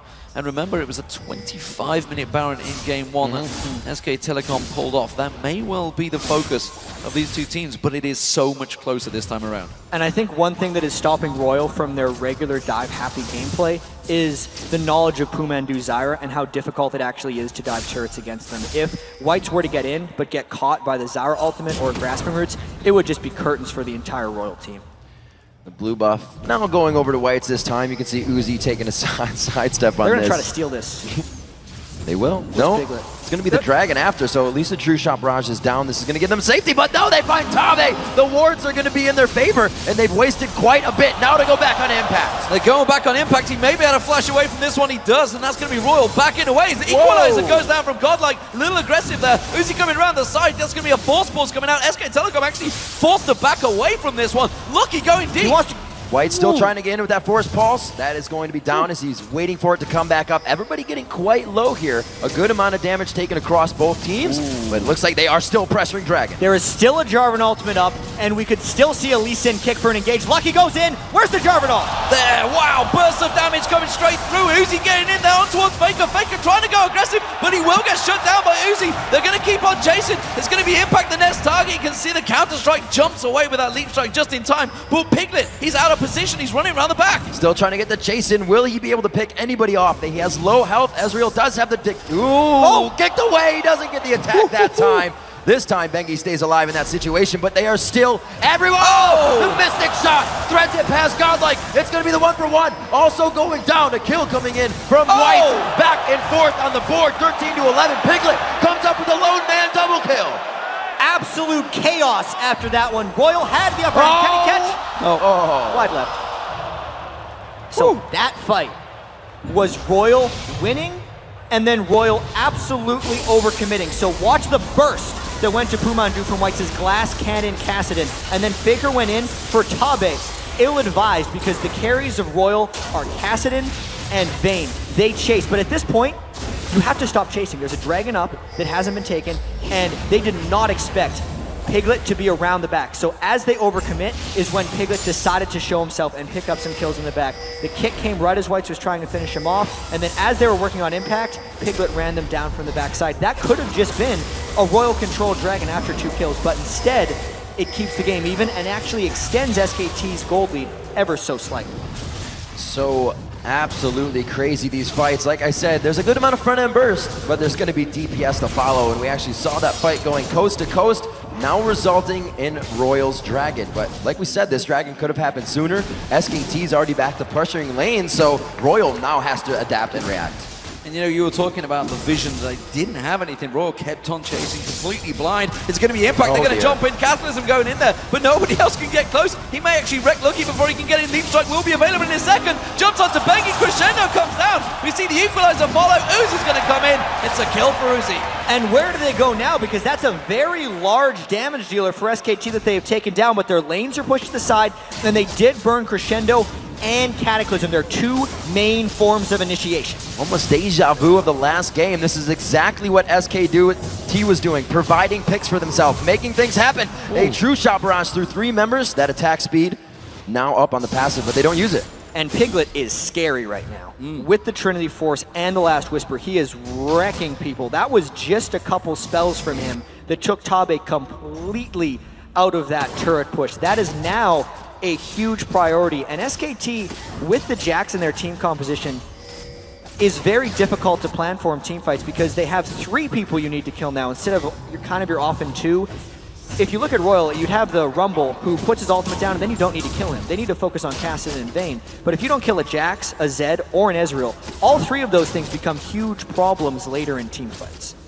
And we do see the blue buff may well get invaded on SKT, pushing back up that mid lane. We see Uzi trying his best to shove out that top lane. They're still yet to get the top and bottom out of turrets. Royal Club, while they seem to be winning these team fights, just like Fnatic, this is eerily close, they don't get the turrets down. And I think we're just going to keep seeing these team fights again and again. And I think Royal is going to be coming out on top for a fair bit unless SKT can get a catch on someone or if Whites makes a mistake in a team fight. Because, holy crap, Whites has so much ability power in Cassidy right now. 454, and he is just blowing people up. Piglet being a little menace there, stealing away the Wraith with his Mystic Shot. They make their way back to mid. We will have the teleport still up onto Whites, not used a lot throughout the game, but at this point, with Impact being so far ahead, Faker being so far ahead, I actually think teleport's too long for that to happen. And there's actually 2 people on SKT that are in the top lane right now, which means if we're going to see a Royal push, it's now. Tabe has Flash Crescendo, but they don't have a minion wave. Don't have a minion wave, and you can see immediately it's Piglet being the defender, keeping them away, but this time around Royal may pull the trigger. We do see Impact and Benki just waiting off in the wings. They are ready and waiting for this fight. Royal realize it. And Royal hasn't been able to pull the trigger on a fight in SKT territory. It's been too dangerous for them, and this would be a fight that they could try and do that. You have to imagine how chaotic a fight would be. From out of the brush, you get an Impact on Jax, you get Bengi on Lee Sin, you got Faker coming in on Zed. They want all the vision they can get out of this fight. Impact getting a little aggressive there. Everybody's getting antsy. But Tabe's flash is down for an initiation, and that's because Whites wasn't near for this one. SKT's gonna take some Baron control off of this one. Tabe taken away from that one. Oracle on Bengi, may well force Godlike. He's going to get caught out. The kick comes in. Impact's going to follow on through. Godlike gets kicked back in towards him. He's going to get created. He's going to get dropped down. Equalizer was down in time, though. Uzi gets caught out. He's in trouble. Looks like Uzi may make it out. He forces the flash. Gets into the brush. Can he win? He puts on the barrier. No, Impact gets the leap strike. They take him down, though, as White's coming in from the back. And Lucky tries to hit him. The crescendo White's comes is in. White is in all sorts of trouble, but the Sonya's hourglass is perfectly placed. Can he get out? Force Pulse comes out. No! Piglet is there. Tabe's in trouble. He's going to go down. Piglet's tanking down the turret. And look at Pig. Look, he's just in all sorts of trouble. He's like, what do we do? What do we do? I give a triple kill to Piglet. A 5-for-1 by SKT because they got the fight when Royal was not ready for it. Cassidy and Sona are missing at the start of this fight. So Godlike, despite throwing down his equalizer, everyone on Royal tries to save him because Royal knows that they've actually been winning a lot of these fights previously, so they were willing to take this engagement. And as well as Uzi can kite, SKT can chase even better. Then White gets forced into over-committing here. He gets caught by a Grasping Roots. His entire health bar almost goes away. That's the danger of the Glass Cannon Cassidy. And Piglet's scary Ezreal just finishes the job while taking the turret. We see the turret going down in the top lane and the mid lane pressured after that. A very reminiscent score of 5-1 in turrets now. 1 minute ago, the last game was finished. SKT is going to have to put a few more on this one in their eyes, but Royal still looking to thwart this off, but it still heavily sways. 6,000 gold now in favor of SKT. Yeah, it's a big advantage once again for SK Telecom. Royal Club resetting, having to sit back. They were the ones trying to be aggressive, and both times these teams have been aggressive, it has backfired. SK Telecom with that lead, with the kills, the towers. Royal Club just haven't got close to those turrets right now, and it doesn't look like they're going to, because SK Telecom are becoming too strong. Yeah, and Royal already came back from near death once in this game. Can they do it twice? They need another type of miracle fight where Whites can get in at the end, and specifically where Royal could catch an initiation. But because they're down 5 turrets to 1, it's so difficult for them to even think about this Baron. SKT normally just baits for kills, and right now, This is going to be a steal attempt for Lucky. Doesn't get it. Two Blade of the Rune Kings crushing down Baron, and then possibly a Lucky. The crescendo from the backside, but it's only to try and help. The disengage is there. Quite a bit was used just from over the wall, and that leaves Royal to have a hard defense now in the mid turrets. It's the turret kills that gave SKT that chance. And Lee Sin had the added benefit of timing his resonating strike with his smite to spike more Baron damage down and made it so Lucky could not steal. If you remember the Fnatic series, Lucky secured multiple what we call 50-50 Barons when it's a smite war. This time, Bengi gets it, and SKT might push hard. Piglet and God, they don't have Crescendo available. Tabe getting caught out. Look at that. Godlike went down in a split second. Didn't even get to catch his health bar. It is going to be SK Telecom rushing straight in. That's going to be the first inhibitor of the game. And they're going to back away. White's trying to get the burst down. No, Piglet's going to follow. Piglet trying to get into the kill. They are easily going to wipe these guys out. Piglet flashes out. The Baron buff keeping him healthy now. They're now on to Lucky. Uzi doing what he can, but it's only from the outside, trying to make something happen. The true shot barrage misses, but it leaves Uzi limping away. What a push there by SKT. They had the Baron buff, they knew they could take fights, and Piglet is playing out of his mind this game on Ezreal. Always going in right after Whites uses his Riftwalk on Cassidy, so he is safely trading damage back on Cassidy without the threat of assassination. This fight all started because Faker finished off Godlike, so they did not have to worry about Rumble. But specifically, watch the way Faker keeps his distance. We actually don't have time for that because Faker's going for more. Faker gets the kill. Uzi backs the hell away from that one. Doesn't want a part of that. Piglet becoming a beast. Faker becoming a beast. SK Telecom are deadly right now. After a game one loss, Royal put their eggs in the basket of we give them what they want and counter pick it. It doesn't seem to have worked for them this game.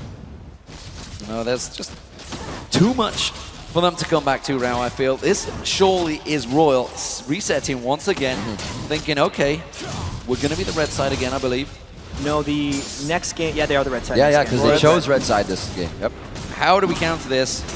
We don't give Faker Zed, that's for sure. My word. We don't give him Orianna. We don't give him Gragas. What do we give him? This is the questions they need to be asking themselves right now, because SKT has shown a lot of proficiency here, and Royal tried their curveball in this game. I feel like the Kassadin is a big curveball from Whites. They're only, remember, they are down 11,000 gold, but I think it's the 7 turrets to 1 that are really sealing it right now for SKT because of the way they have been able to control the map. But the Whites versus Faker matchup has been extremely close in this one. It was not extremely close in the first game. And as far ahead as he got on Kassadin in this game, SKT's coordination overall and their ability to play as a team thus far have really just secured them this second victory, it seems. The ability to keep their mentality up. In a lot of their interviews, these players said, we're really not worried about our skill. It's about the mentality throughout the game. If you can keep that up, you'll prevail. See what they can do going into this. Mandu working the oracles, making sure they have vision on the left side. You can see Royal, no wards in their jungle either. So SKT has a safe exit here if something does go wrong. There's so much damage built up from these carries right now that the moment someone gets remotely close, you'd see Tabe removed from the map, you'd see Uzi even just dropped before you even see that health bar going down, and they're just poking his turret. There's nothing Royal can do to defend it. Yeah, I think we're going to see a hard engage from Royal very quickly. There it is, straight away, Crescendo coming down, Equalizer going to follow. Impact actually taken very low, but look at that, the turnaround damage from SKT. It looks like they're gonna continue under the turret. Bengi is the one tanking, and he gets out on a safeguard, if you will. Uzi finds a kill. No, taken from Whites. They continue into Pumandu. Piglet now in the eyes of Royal. The chase is strong. Piglet's going to get caught out, but look at that. Sonya's down. Piglet gets away, and that's going to be White's in trouble. What a turnaround coming out from SK Telecom. Just as Royal thought they could chase, SK Telecom are back in control. These fights are decided by inches right now, and small ticks of health bars. This could be the game for SKT, but no. They're blinking red, they're just trying to take more advantages, and wow, this is a Royal team not giving up without a fight. Home guards looks like it is the saving grace here for Royal. They're able to get enough HP back into the base, and that's just godlike. The only one left up in that fight, and he was almost taken down there in the end. Yeah, and look at how they barely went for impact, nearly just took him out of the fight, and how the turn happened. It's all about Uzi and Whites and how they stayed healthy. There was a QSS that got popped very early by Uzi to stop the Faker death mark, and once he was out of the picture, it was chase time for Royal. But watch, we've been talking about Piglet playing out of his mind. He waits till this moment to use the barrier, gets it with the shield as well from Lee Sin, and then since Uzi was surely dead, he had to flash away, and that was a rare miscalculation from Uzi, thinking he would finish the kill on a Piglet before he flashed away, and he was just wrong. What a crazy, crazy engage. Royal, do not count them out. They are holding on just about. However, they only have one inhibitor turret. Both Nexus turrets do stand, and that inhibitor in the middle will be respawning shortly, but you see the timer ticking down. 1 minute 34. That Baron will be the next focus target for SK Telecom, and I'm still not sure if Royal can fight for it. And Royal is still showing some proficiency for fighting, because even with the Baron buff in that last push, it was an extremely close fight for SKT. If Tabe gets a crescendo in the right spot, it could give them something, but knowing that there's a QSS, it makes it more dangerous. Royal doesn't care about fighting early. The jump in from Impact to equalize, the laser out the red carpet, but they're all off of it already. They've entered into the fight. Royal's health bars are just getting demolished. Uzi on the outside trying to do what he can, but it's not going to be enough. Uzi's chased into the base, and SKT wipes him for the ace, the quadra for Piglet. Bengi stealing the quadra there, just getting the penta at the end, but it's going to be SK Telecom taking this game. Strong performance in game 2 once again. Royal put up a great fight, lots of kills back and forward, but it's SK Telecom taking game 2 in the World Finals. It's only going to take 8 more minutes than the last game. They solidify it, and they do it just as last time. That was a much closer affair from the first one, but really SK Telecom pulled it together after some mid-game hiccups. You really have to credit that Ezreal from Piglet making the correct plays in the team fights, being able to play around White's glass cannon Kassadin, and you can tell Royal is on the ropes right now. You have to be. You saw Jax twice in the top. You saw Lee as well. What do you ban? What's good? We just gave them everything they wanted at their birthday. Giving them Zed almost worked. I don't think Faker had a monstrous impact on that game. He did try some roam both early. mids did great. It did not work too well, and White's was definitely not shut down, but it was the overall lanes. And it's so strange because Royal's lanes seemed absolutely next level against Fnatic, and that is not the case against SK Telecom. All that pre-tournament hype for SKT is kind of coming true right now. Solid play from Piglet in that last game. Let's send it over to Quickshot and his crew for a breakdown of the action-packed match by SKT. Thank you very much, D-Man, and what a game. Before we get into breaking it down, I do believe my train is on its way. Give me a ticket. May I have one? Thank you very much, ladies and gentlemen. I am boarding the SKT train. I do want to talk about this matchup, though, and picks and bans. It's something we start with every single matchup. I have to highlight Bengi. He was target banned by Royal in game 1. We talked about how he likes to play Jarvan, likes to play Elise, and he got his tournament champion right now of Lee Sin.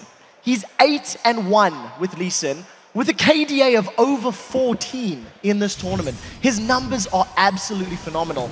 And in this game, Royal gave away Zed and Jax and Lee Sin. Like, it's something you can't do. I was talking about before, like, I don't know why they're banning at Bengi, because he does play all the high priority junglers here. The real surprise was letting Zed and Jax through for SKT. That is 2 very strong split pushers that they can use, which is the style that SKT likes to use. And then the wild card coming in with Kassadin with the very last pick for them. It was really interesting, and it was not a Royal strategy. You know, usually they have strong lanes early, but they picked all these losing lanes, and then they were going to try and have the upper hand late in the split pushing game with a teleport Kassadin, but it did not work out for them, because when you lose your lanes all early, it kind of guarantees the possibility of a 3-1-1 split push late. That's just what SKT wanted. So just speaking to Royal pre-game, the Vi ban I can kind of understand, because they think that Vi is an instant kill for Faker, and if Vi just flash ultis White mid and Faker gets first blood, it's GG, dude. And there's honestly not a lot of power or counterplay to a Vi like Ahri gank or a Vi Zed gank. I want to take and talk about this composition and what we saw. This game and composition really reminded me of game 2 against OMG that Royal played, where we had these 3 glass cannon builds. Again, a rumble with the Leandries first. And what we saw was the perfect counterplay to that there. SK Telecom had a read on this. They control vision. They wait very, very patiently for one person to get out of position. And that's really what blew this game open. Faker catching Godlike in the jungle and then rotating to take that top turret. I mean, it was just pedal to the metal from there. That's true, but earlier in the game, you have to say, SKT didn't play it flawlessly. They didn't, no. grouped up for a team fight at 16 minutes instead of just split pushing. And that's where Royal got back into the game because they've got the team fighting team. Tabe flash ulti, the crescendo, almost got them back. Because you're cutting into my job now. Because this is actually something that we've prepped. It is a replay that we're going to pull up onto your screen right now, guys. As you've already highlighted, it was actually the saving grace that pulled Royal back into this game. And if it wasn't for getting caught out later, maybe could have turned it. Crepo, talk me through the replay and you know what Royal did right and maybe what SK did a little wrong. So Royal got into this position because they lost all their pressure early. As we said, they had this very roam-heavy side, roam-heavy game rather on both sides. Their answer, they tried to do that with Kassadin with teleport, didn't really work, so they're behind. But this is what Monty said. They have this triple threat comp, really squishy, and in the team fight, basically what they want is Lucky to go in, draw all the aggro, and if he somehow gets blown up, he does his job because if they're getting lucky, then 3 threats are alive and they're just going to ravage the entire team. If we roll the script, we see exactly what happens. This is Tabe doing a really good crescendo. Like catches Piglet after tower shot. Piglet gets blown up. Lucky goes in, draws all the aggro. Really good job. Lucky gets blown up by Deathmark. Now Uzi is alive, Godlikes is alive, and Whites is alive. Flashes into Riftwalk, into his E, double kill. This is basically what happens. The AoE teamfight blow up all these really squishy targets, do so much damage that you don't even have time to turn around and kill them. This is what basically got them back into the game, and if this would happen to be a repeat process, maybe they could have won the game. But in the end, we have to realize SKT is a really strong team, and they don't make a mistake twice. And I think what you have to congratulate Royal here is they saw that very small window of Piglet moving just a little bit too forward, taking that tower shot, and then the conviction that which Royal went in and took advantage of that was pretty astounding. That's what I was talking about when you have the initiation on your shot caller. That's going to go Well, off. very final word before we move on. Doublelift? Yeah, I want to see Royal have an answer to Jax this time. Either a ban or like an answer that's not Rumble. Like that doesn't really make very much sense. Rumble does not like deal with Jax. And I want to see Uzi, if the enemy team is a split pusher like Zed or Jax, be able to deal with them 1v1. I think he's a little bit scared to get in 1v1 situations and like potentially get outplayed, but he needs to be confident and be like, I'm going to go 1v1 this Jax. Well, there is no more room for error if you are Royal or a Royal supporter. They are down 0-2 in the series. And we're going to take a quick break from dissecting all the action, actually see what you guys, the fans, have had to say. Earlier today, we did ask you who has been the MVP of the Season 3 World Championship and why. And here are some of our favorite answers. At iStomps, he says, the MVP to me is definitely Uzi. Superhuman reactions and mechanics. Even Doublelift has no points of criticism. Unique. Now, first of all, you're speaking for Doublelift. Do you agree? Yeah, that's not true at all. Okay, so when he first came into the tournament, his first few games, I identified literally 0 mistakes that he made. But as the tournament has gone on, I feel like the level of his opponents has gone up, and he's been making a lot more mistakes, especially in laning phase. I don't think his 2v2 is nearly as strong as I expected, and you see him just get completely bullied around by Pignet and Poo.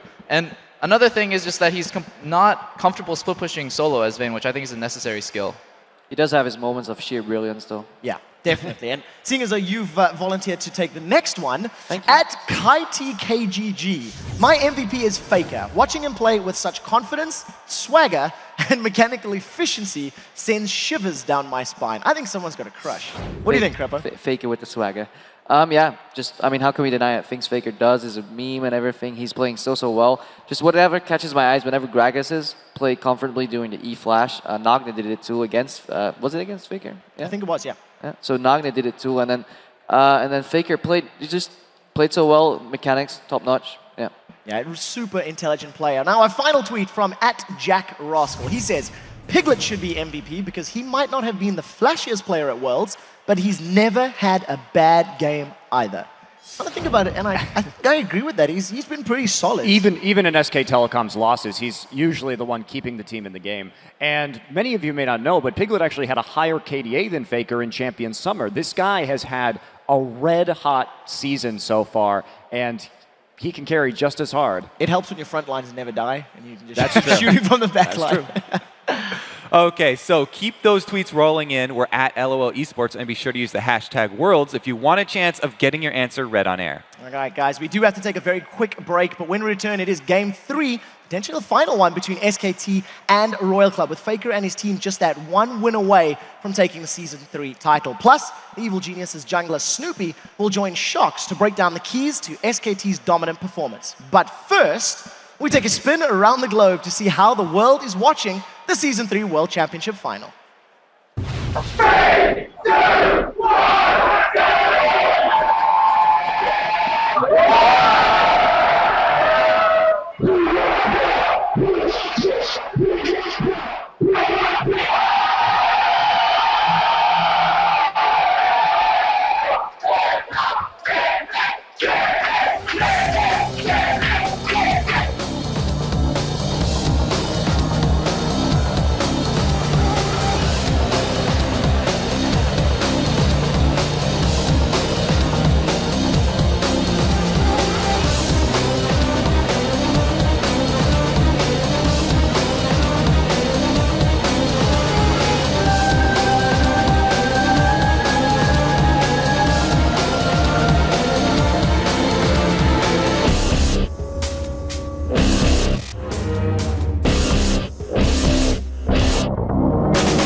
My name is Chris Cluey. I am a League of Legends player. Chris Cluey is an NFL punter who spent most of his career with the Minnesota Vikings, and he's known for his activism in gaming.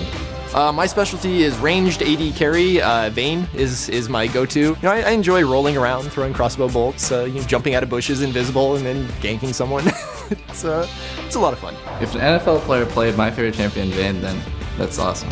For me, esports is really this burgeoning culture of actual sports, in that you have young adults competing in a team-oriented fashion. And what we're seeing with esports right now is that beginning part where it's growing in popularity and people are starting to realize, hey, this is something I can watch, this is something I can be entertained by, and this is something that I can do. I can play League with my friends, and then when I watch the professionals do it, it's really fun because I know what they're doing.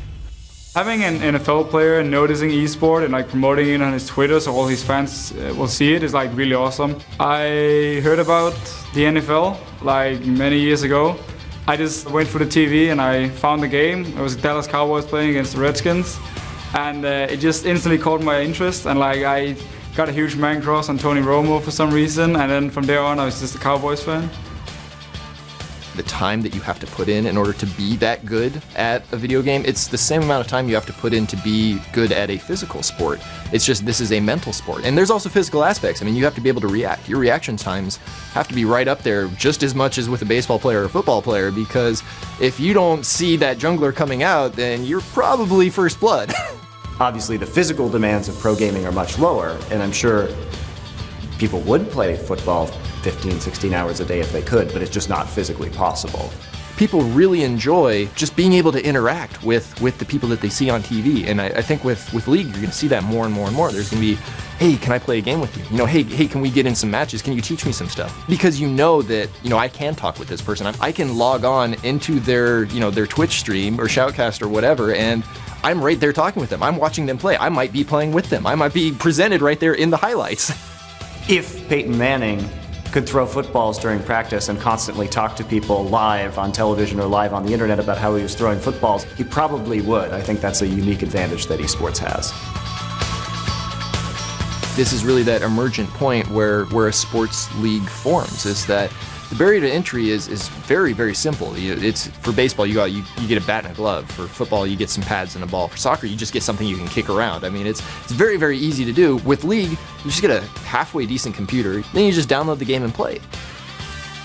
As kids grow up who are comfortable with video games, who have grown up playing video games and understand that this is a socially acceptable thing to do, those kids then become young adults, then become old adults, and that's how the world changes. So that's why I think esports is going to be a very legitimate sports scene in the upcoming years.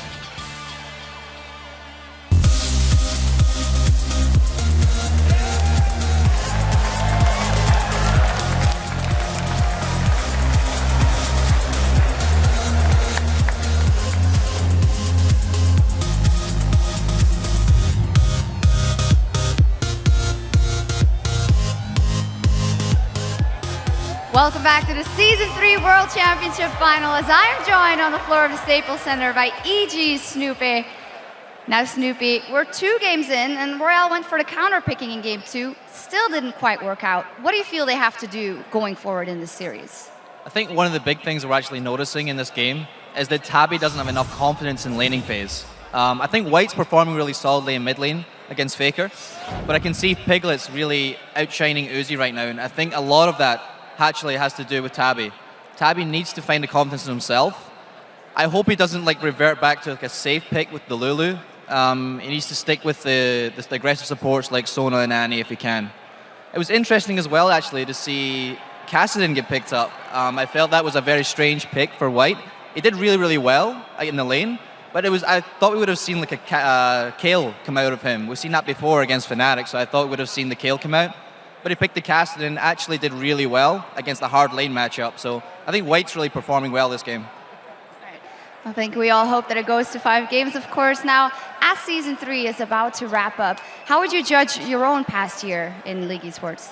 I think we've had an up and down ride over the past year. I mean, coming from Season 2 where we were actually on this stage, it was fantastic. But it sucks not to be here in this kind of environment, but it's mind-blowing to see how far we've come and how far we're going. Like, coming into next year, there's so many big things that are going to happen, and I really can't wait to be a part of it. Final question. How do you think the rest of the series is going to go? Do you think Royal has it? Can they pull it back? I want Royal to pull it back. I actually called a 3-1, and I really, really want Royal to come back. Does anyone want a Game 4 and Game 5? So, I think we can agree that we want a Game 4 and Game 5, so come on Royal, let's win this. Thank you very much, Snoopy. More League of Legends is what we all want, of course, and for more League of Legends, we're now going to go back over to the casters. Thank you very much, Shox. It is indeed time for Game 3 between SK Telecom T1 and Royal Club, who are 2-0 down so far, and with one more win, Faker and crew will be taking Season 3's title and the Summoners Cup. Yeah, and one of the big matchups here was going to be Piglet versus Uzi, and Piglet has absolutely stepped up right here, 13-2-10 as Ezreal in 2 wins against Uzi there. So it has been an absolutely momentous performance, and I cannot understate how well Pumandu has played as well. His Thresh and his Zyra have not been talked about much, but they have been incredibly pivotal in his success. And Royal has quite a big task ahead of them. They have to win 3 in a row now against an SKT team that only tends to lose the early games in a series, as we've been talking about, so it only gets harder from here on out. Yeah, and joining us once again, as you can see, is Deficio, who is a little bit riled up about the picks and bans in that last match. I simply do not understand the way Royal are picking these games. They need to pick stronger lanes so they can snowball SKT. That is what Royal has been good at. That is what they did against Fnatic. They pick strong lanes, they outplay Fnatic in the laning phase, got ahead, snowball. They need to do the same against SKT, and they need to have an answer for the Jax top lane. Yeah, and once again, we see Royal on the red side. So they do have the potential to get the second picks and always counterpick whatever they see, because they're always going to be picking after. Caitlyn has not been locked in early. Caitlyn wins the lane as AD carry, and we saw Uzi's absolute domination with Caitlyn in Game 4, the game that actually got them here to the World Finals. So really, Royal did look angry after the last game, and I feel like they're going to make some adjustments. And I just want to clarify any confusion. If anyone's just tuned in wondering why they're back on the red side, because SKT won the coin flip, it does mean they get to choose what side they're going to be in Game 1, 3, and 5, which is why they chose red, blue, and if we ever get to Game 5, it'll be blue again. But this time around, it will be SK Telecom as blue. And, well, what are Royal going to do on the red side this time around? How are those bans going to work? Well, instantly we see the Benny banned out again. Instantly. That's the one ban we're going to see every game. In the series SKT played against Najin Blacksword, they just had their first ban Twitch every game because they picked one guy and that was Prey to shut him down. Here, it's the Annie. Annie is gone. Now Renekton is gone. That could be an issue again for Royal because now the Jax is going to be open. Who are they going to pick against the Jax? If they ban Shen themselves now, they're in the same situation. They have to go either Rumble or... They did it against Nasus. Now they did it again. So I wonder if what Royal is going to go against this Jax. And this time, SKT actually banned Zed on the blue side, which tells me they didn't care about that, but they get the Jax again, and he has been dominant. Impact has not been outdone in that lane. And I have to question the Vi ban as well from Royal. Why are they so scared of Vi? I'm not totally sure, but Benji has shown he can play so many different champions. He played Jama the first game, he played Lee in the second game, he did so well. Why do you keep banning out one of his champions when he just has something else he keeps going back to? But it will be very interesting to see what they're going to pick up now, because they have to do something, Royal. And you were talking about the lane phase when we were off air, we were just discussing it. Caitlyn, you keep wondering why he keeps going. This is Uzi I'm talking about, why he keeps heading towards that Vayne. Why is he not going towards that Caitlyn? It's a good question. Obviously, Royal wants to go for the 2v1. That is what they're best at. So if they get the Vayne, they get a long 2v1, the Vayne will be a perfect pick for them. But so far, they have not been able to get the proper 2v1s.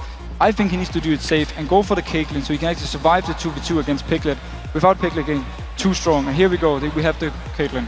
Yes, and now this is SKT finally having to adapt a little bit, because as far as supports go for Pumandu, Zyra and Thresh have been absolutely dominant for him in both games. We know the 80 carries for Piglet have been, especially against the Caitlyn, generally, I'm thinking of Ezreal because he's the safest 80 carry as far as laning goes, and he had such a strong game in Game 2. But they have a little bit of freedom here to just pick whatever support and 80 carry they want. If they want to make Royal's kind of counterpick, go for the lane thing, not work as well, because that has to be what Royal is going for and what SKT has to go for as well.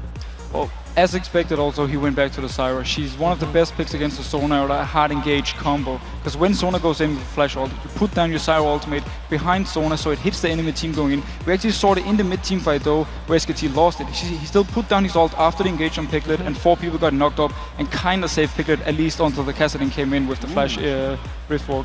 So the fact that they picked Corki as well, I think is also more against getting dove on, because if anyone is going to be better at cleaning up from people running into Zyra's Stranglethorns and Grasping Roots, it's going to be Corki for the more damage. I do like that pick, especially if SKT is expecting 2v1s. Oh yeah, but even in 2v2, they will now have a strong combo to fight against the Caitlyn. If they're gone for like a Zyra, Vayne, for instance, they would actually have given the lane to Royal. So now they're making sure they have the strong lane, and they're making sure that if they get 2v2, they will do everything they can to outplay them.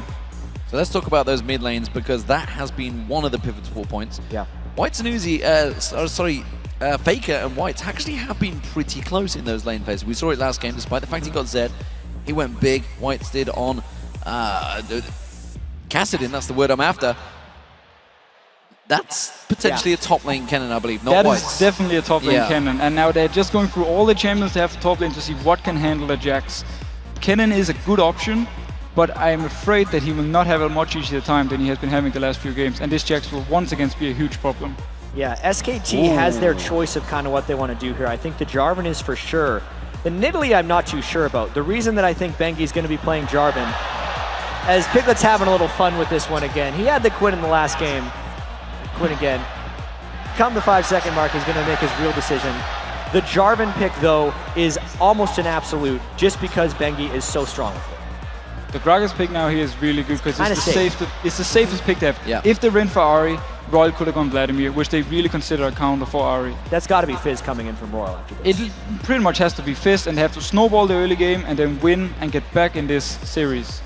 So we are right now hoping for Fizz. Well, we'll see how it works out. How do you counter how do you see the Kennen versus Jax? Because this is one of the counters we talked about possibly against Renekton. How do you do up against the Jax?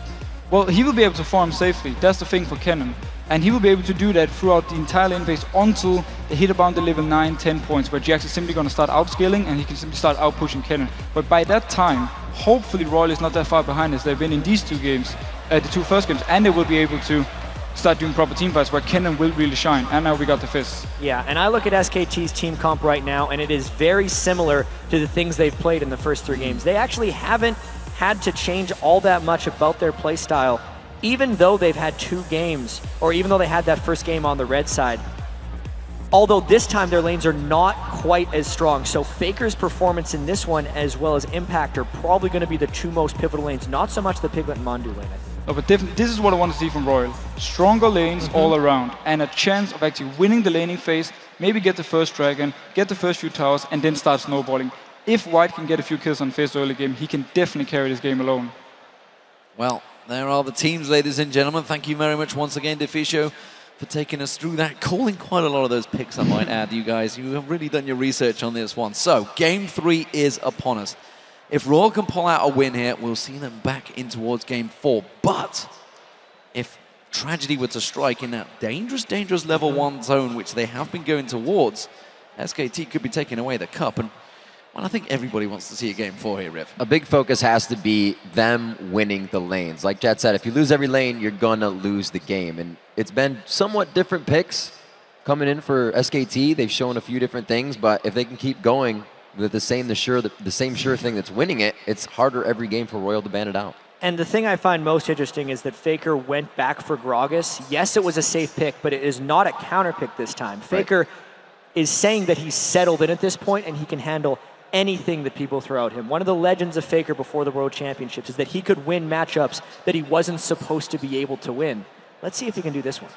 Let's see how it works out, because Whites is on his fabled champion. It's the champion that's always been banned against him in the Chinese scene, but this time around he has got on that Fizz. We've seen some fantastic Fizzes throughout the Season 3 World Championships, thinking back to Peke's 17-1-3 that he had on it, but then again it didn't work out too well against Royal. Will we see any level 1 play from these two? Because so far, up against the Zyra, I wouldn't want to run into the jungle of SKT. Zyra is so dangerous, but Royal could put out some significant damage if they were to group up as 5, but this is so different from Royal. They're just setting up a completely defensive line, and this is no way in the way that Royal played in the semifinals. They are definitely off their level 1 start game, but I do think it's because the fear of the Zyra. See what they got. They're 100 gold up right now. That's pretty efficient for them. Starting with those masteries for Tabe, getting a little bit extra money. That's what that will be. We do know, as we saw Impact hitting that ward towards the top lane, so everybody is privy to that location. And we'll see what we have going on here as everybody's trying to figure out which lane they really want to go to. Yeah, they spotted Godlike in that top lane, and you can see already 2v1 switches coming out from SK Telecom, so they want to send Piglet and Mandu in towards that top lane. You can hear a Royal chant attempting to come out from the crowd, trying to cheer them on for this game 3 win, but I don't know how much the cheers are going to help the level 1 jungle sneakiness. Nobody looks like they're getting in for that force smite on this time. It was something that Royal tried to test their hand out at the bottom side of the map, but everybody stays safe once again. And we'll actually see it is Bengi going to put himself for the 2v1 lane, so he will be going to the correct one, and it's actually going to be Lucky going to his 2v1 lane on the 2 side, so a little different. Yeah, last time we saw this, Impact went towards those golems as well, so expect him to be going into that lane very late. Godlike's going to base check in there. He danced the flash away from this one. We do see Exhaust already burnt out. A flash for Exhaust. That was a very good start for SKT. This is one of the side effects for Royal of not scouting the lanes with any wards or jungle invades, but that's a classic situation of what happens if people are in here? It's bad. What happens if people are not in here? It's not as, like, just don't check. There's no good outcome from checking that brush, and Godlike has to use his flash. If it comes up to a 50-50, you don't do it. That's the best bet. That's what we're saying here. Nothing has been swayed too much because of that, but there may be a bit more focus in that top lane for the gank onto Godlike with his flash being down, coming up around 7 minutes. So last time they did this, 2v1, they did push the tower very early, Royal Gaming, so Royal Club, sorry. And we'll see whether it works out for them this time around. Early advantage is being gained by Whites, but, you know, Faker's just going to farm out up against that turret, be very passive. And Impact, you can see he's going to be sitting on that turret. He's taken a lot of damage early on, though. Yeah, but even though these are 1v2s, Impact has been outplaying Godlike in all of these games. And the fact that Godlike had to go back to base immediately, Impact is going to be ahead of him in experience, even if he's only 5 ahead in CS. Godlike trying to soak up a little bit of experience as he knows he's being forced away from the turret here. Might even have to take his E on that second spell at level 2 just to get into his safe range. Godlike, he's going to be pressuring this top lane, so it's going to draw Lucky up for quite a bit of time. Yeah, and Mandu's Zyra is just so potent. He is an incredible harasser. As far as supports go, Zyra has the longest auto attack range, if we don't count Annie, because that's kind of a new support. But as far as 575, it outranges Kennen, and Mandu can trade without getting damage back. Great aggression from Mandu. They're actually locking up Lucky, just keeping the pure aggression on Godlike, making it sure he couldn't get that siege min and keeping away from the big chunks of gold. Keeping Piglet healthy in that top lane is all they're looking to do. We do see Bengi soaking up some cupcakes here for Impact in the bottom lane. No ganks coming from those red or blue buffs, so it looks like they're just going to hold off on the mids. Whites and Faker going at it, 21-19 on the CS. It's really the first one to back that gains that huge gap, and usually don't come back after that, so we'll have to see how that level goes, as they are both 4 in mid lane. Yeah, both junglers being drawn to help out their solo lanes, and it seems to be working okay for them so far, but it does mean that early aggression from Lucky on Lee Sin will not be coming into play. He won't be able to get down this bottom, but look at Bengi. Set, ready to pounce. They're going to go Rosie. He is going to get quickly jump away from that one, tries to turn that aggression around, but again, it's another flash burn for Royal. Yeah, and Royal at the moment is pushed back to almost all of their turrets, which is the situation they've been trying to avoid in both of their 2 losses. If Royal cannot take down early turrets into the game, it has been shown that they don't win games. And with the vision of him bottom lane, they know Bengi's not going to be here for this. They don't decide to continue connecting, even though he's very low on mana. Faker is in mid. So Godlike in trouble here on this top lane turret. He's going to have to lightning surge away from this one. He's just simply being bullied away from this turret. Both level 4 top laners up against the level 3 solo. And this is a slightly odd choice here by Royal as a team, because Lucky chose to go jungle as opposed to continue to 2v2 lane, because they were in a form of just trading as far as 2v2 lanes goes with even gold. Instead, Lucky has tried 2 ganks onto Faker, so they're sacrificing Godlike's farm in an attempt to help Whites' Fizz get going. White's there with no mana. They're really trying to stretch out the last of what they can get. Maybe Lucky's just about to go back. Yes, they're trying to get something off a last gank before he needs to buy. It was a little weird with Whites having no mana, but the pressure is still on. They have to keep Bengi towards the mid lane. With Flash down still for Godlike and Flash now down in the bottom lane, they have to give him something else to think about. He cannot get to those lanes. Godlike tries to go aggressive on Piglet. In a moment, Mandu shows himself. They switch around, but look at this top lane push from Royal. Godlike thought about drawing them in, maybe could bait them in there. We do have the lane swaps coming out early, so this is Royal switching it up. Yeah, and no matter what happens in these games, it seems like Impact is always the one left free farming on Jax. And when Royal played against OMG's Jax, they were able to capitalize when Jax was off pushing lanes, but since the rest of Royal's lanes are losing, they're not able to do that. So while Impact is free farming, Royal isn't gaining anything from it, and they're only increasing the monster that is Impact's Jax in the first 2 games and maybe even this third one. And being a Kennen player myself, this is rough. They're putting him in a 5 to level 3 lane here. Impact 6. Did now 6. The ultimate's up. A giant minion wave and Bengi on the backside. There's not a great deal Godlike can do about this one. He's just going to drop and die on the turret. It's first blood for Bengi. And that is just the entire game coming to a head right there, because Godlike had been denied due to early mistakes, and this 7 minutes later is when the capitalization happens from SKT. Uzi trying to get himself a little bit of food in that top lane, but they both get out. Piglet, you can see, bleeding pretty bad. Faker, level 7 onto the 6 of Whites, and he plays a little bit of the playful trickster in his favor. Just slippy sliding from that one, but look at this. Bengi coming in for that blue buff, and I don't think anyone's going to be able to counter this one. Godlike's not going to get involved in this one. He's a level behind. That's a blue steal, clean done by SK Telecom.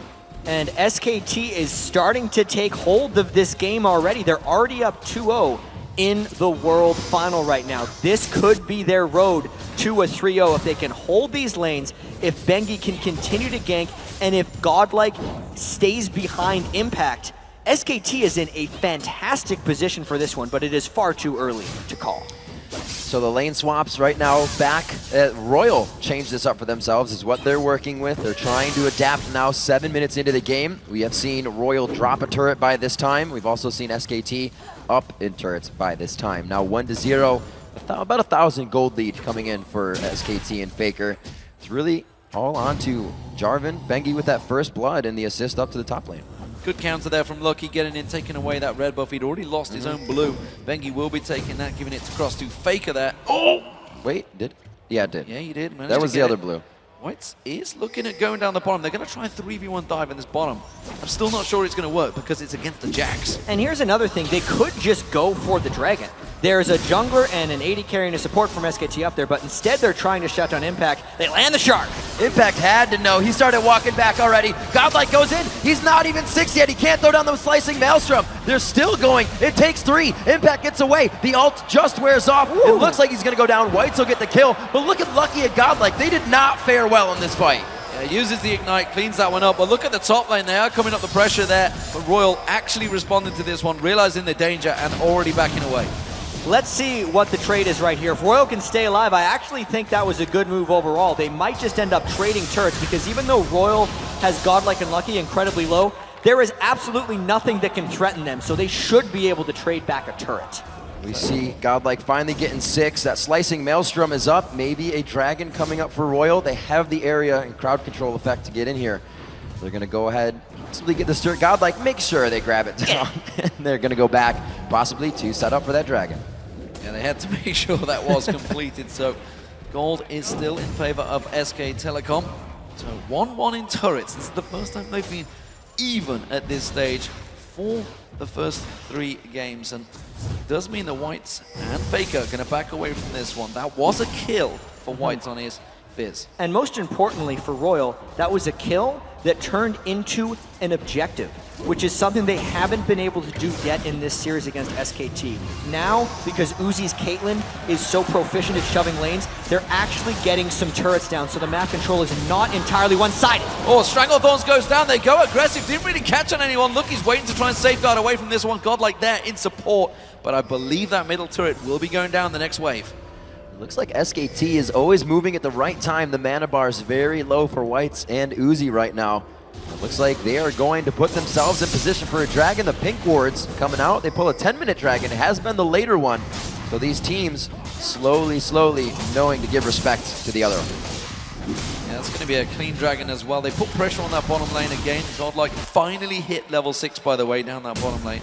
So he is going to clear out the wave, but he's got to be careful he doesn't get dove upon once again by SK Telecom. There's 3 members heading towards him. Yeah, and that is a huge swing in gold. 975 for the dragon and 750 for the turret, so 1,700 gold basically going for SKT right there. And Godlike is right back where they started before they executed the dive onto Impact and picked up a turret. Godlike will still be all right. Nobody really helping him too much. They're kind of leaving him on an island now to be the facilitator of getting those fights started. The pressure now towards the top lane. We can see White's moving up. Uzi's not playing it aggressive, so he's kind of baiting him into this one. He uses the ace in the hole, and Fizz on Whites will surely catch him out here. He's going to come around the side any moment now. There's going to be the old cast going out. He is going to get caught, but Chum the Waters will pop him up. Will it be enough? He's going to try and back away from this one. Whites just dodges away, didn't have vision, and will not go for it. I think he could have got that. It would have been tricky because the cask blew him so far back, and he knew that Faker did have his flash. At the best, he makes Faker burn his flash if he chases, and at the worst, it's one of those situations where there's people waiting from SKT in a brush, and they kill White. So I think it was a smart call for him to back away. With that pressure in the top. Impact! Kabe getting caught out with the team is there. Impact trying to go very deep. Whoa! A very nice hit up on Godlike. He's forced to flash in, and they can't get the damage down. Impact is somehow still running around the line. He just jumps away from this one. They're going to turn it back around. Godlike just gets mashed where he was. Mandu is the one that picks up the kill, and Faker, well, he's thinking he can get some as well. It's the dunk squad right there for SKT. Impact and Bengi doing work in the jungle, completely catching Tabe and Godlike out of position, getting kills, and getting away with it. This could be an SKT roll through another turret. Here they go, bottom tier, second one in. They're going to be looking for the inhibitors after this in just about every lane. The middle one doesn't seem like it's going to be standing too much longer. SKT is going around the horn.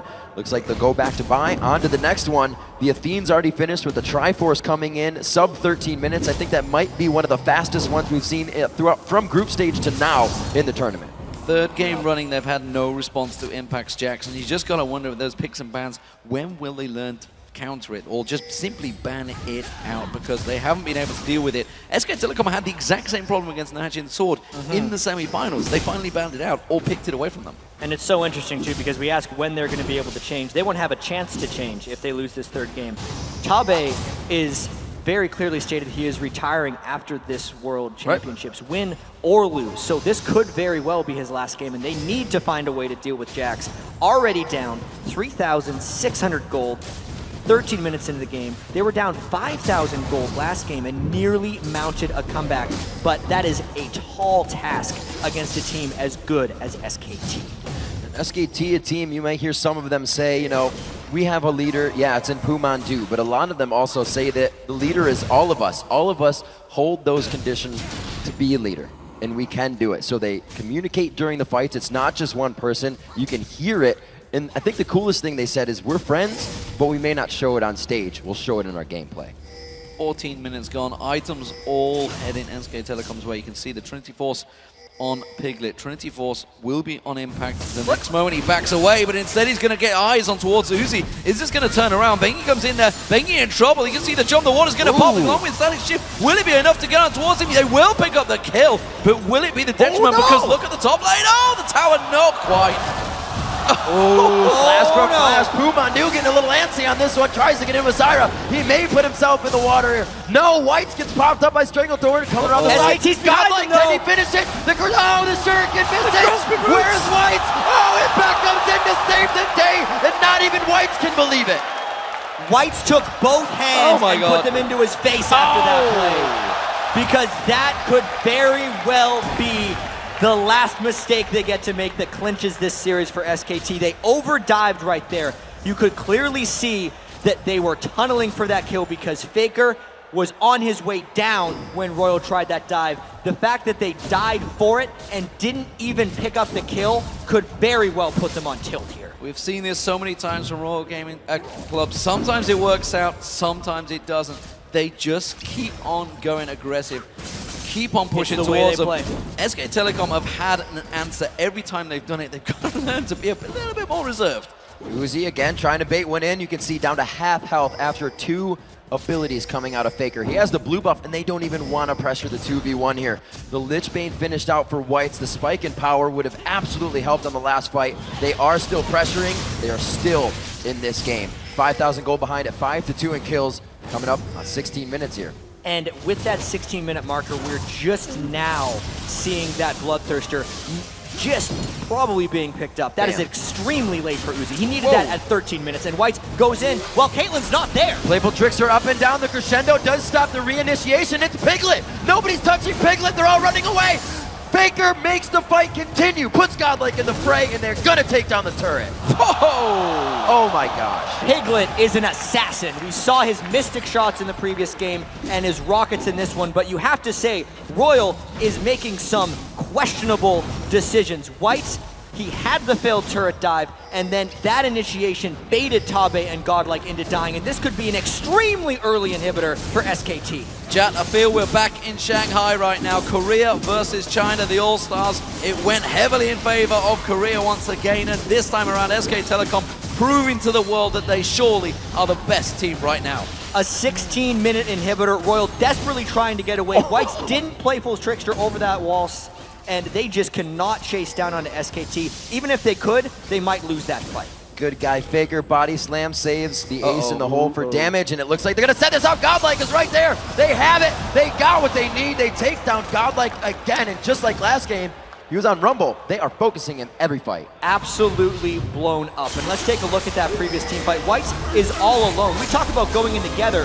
When Royal works, Tabe leads with that crescendo, not follow. Godlike could never get in for his cannon ultimate, and Uzi wasn't even there, so SKT could capitalize. Piglet, max range W to a max range missile, and he picks up yet another. Disastrous, disastrous stuff for Royal. They are now 8,000 gold behind in potentially their final game with this lineup. White, alongside Tabe, has also announced that he will be retiring. If Tabe goes, he will go with him, and that's a big, big move for Royal, who themselves have been fantastic this season, but SK Telecom, who can stop these in the world right now? KT Rolls to beat were pretty much the only team that's come close. Najin Sword almost did it, but right now, it doesn't look like it's gonna happen. No way. Especially with that steal. And we know SK Telecom is a team who are slow starters.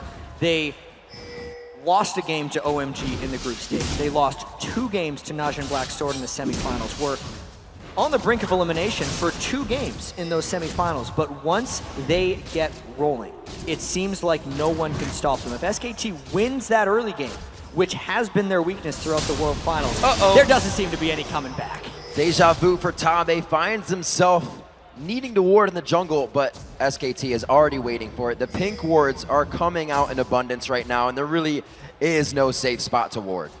And this is just telltale signs. SK Telecom setting up kills, setting up ganks all across the map. Faker's going to come back around the side. Uzi's in trouble. Lucky's with him, but I don't think that's going to help out. Faker rolls the barrel in there and just bullies them out of this lane. He's quite confident because the rest of his team, they're taking Baron. Faker is just playing like an offensive lineman right now, keeping Royal away. If anyone came in, he would blow them back or block them away with his explosive catch. That's a Baron for SKT before 20 minutes. They're coming out very strong.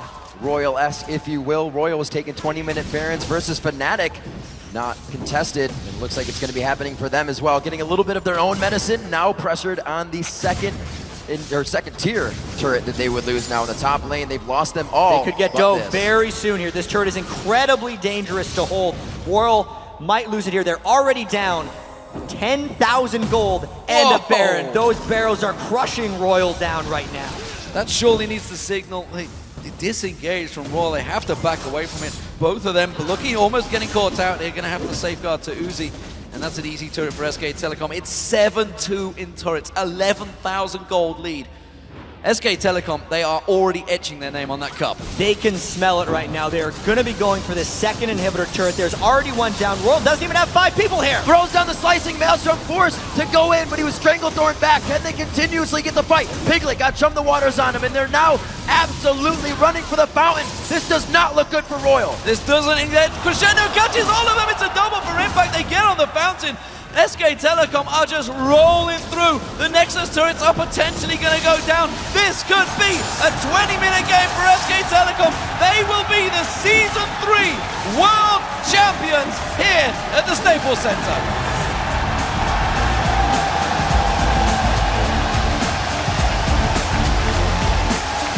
And it was the most impressive victory at the end. SKT is the team that starts slow and finishes even stronger. But they started this best of 5 with a win. And after that, there was no stopping the Korean powerhouse. SKT Telecom come into this game saying, you know, the Champions Cup would be lonely at home if we didn't bring back another one. So they find the Summoners Cup and it will be placed in the SKT house right next to their win from Korea. Ladies and gentlemen, the hype train is real. SK Telecom have won 2 trophies in the space of being together for 6 months. Yeah, this is almost a new team, and not even say almost, a few months of last year into this year. Sometimes when you have talent come together, everything just clicks. And you could tell for SKT, they definitely have some growing pains in the early game, but when they solve those things, they just seem nearly unstoppable. That last game was under 21 minutes. They had a 15,000 gold lead. It was 12 kills to 2. If they would have played a game 4, I don't know how fast it would have been, because it seemed every game they got farther and farther ahead of Royal. And while nobody wants to see a 3-0, we have to take our hats off. That was an impressive performance by SK Telecom. They have dominated all 3 of these games. Game 2 was a little bit closer. Game 1 was in the back for SK Telecom, and Game 3, that just didn't even come close. Yeah, and it's got to be tough for Tabe and Whites here. They came so far. No one really expected Royal Club to make it to the finals, and then everyone got behind them. So many people were picking Royal Club to come down here, but at the end, it was too much for them to overcome. Tabe will be retiring after this one. Second place at the World Finals. It's nothing to laugh at. And another thing both of these teams said coming in was the mentality. It has to stay up. And we saw that it did for a while. Royal was winning 4K down fights, coming up with aces, able to get kills. But it was truly the mentality of these teams coming in, the camaraderie of their teammates next to them. And you can see SKT taking in the fans. It's a standing ovation for everyone on the floor right now for SK Telecom. They were the favorites before this tournament, and they are good. The best team in the world. And let's be fair to Korea, they've been in the finals 2 years running now. Azubu Frost last year couldn't quite pull it off. Right. SK Telecom just absolutely dominated the Worlds. They had it, I wouldn't even say a shaky group stage, because they went 7-1. They only lost 1 game to OMG. Najin Sword, the Korean team, was the only team that actually took them close. Yeah, this was a good statement right here by SK Telecom team. I mean, Faker, how much potential does he have? He did seem a little shaky, but it was too Gragas. The thing that he couldn't seem to stop himself, he just played it himself. It really an overall great performance, knowing when they could go. A lot of times watching League throughout any of the seasons that we watch, the team would be so far ahead and they'd kind of stall. They don't know where to go. They don't know how far ahead they are, but assertive from group stage on, the teams here at Worlds knew when they had a lead, be it 2K, be it 100 gold, and they pressed those advantages. And really, once you do that, we saw Faker keep stealing blues. Little things here and there, it definitely did put Royal on tilt a little bit. The analyst desk talked about it, and we saw them fall into it. And how can you not when you're pressured that much? Well, Royal is a team that if they do well early, they look incredible. Right. But if they do not do well early, you don't know what kind of Royal you're getting, which is why coming into the World Championships, we weren't necessarily thinking they were that strong of a team, but then something miraculous happened to Royal when they came in here. They started winning all their lanes. Their semifinal matchup against Fnatic, they were dominating every single matchup. That didn't happen against SKT. I think the long preparation time and honestly, somewhat odd picks and bans. SK Telecom's strategy of getting Jax all 3 games while denying the other 2 main top lane picks really played into this matchup. The Jax was unstoppable in all 3 matches for Impact. And you've got to give it to Faker. We said in the semifinals, he looked nervous. He was on edge. He went 0-4 in that first game, but he got going on that Gragas. He's clearly been working that this week. Well, when Faker was asked what his play style was like, he said, and quote, spectacular but reliable. So he knows what he can do. He knows his capabilities. And that was one of the other things he said. He's like, I'm happy to go to Worlds to compete and test the capabilities of myself.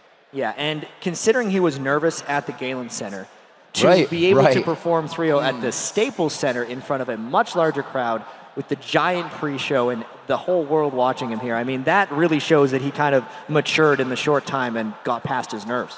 Yeah, fantastic, fantastic stuff.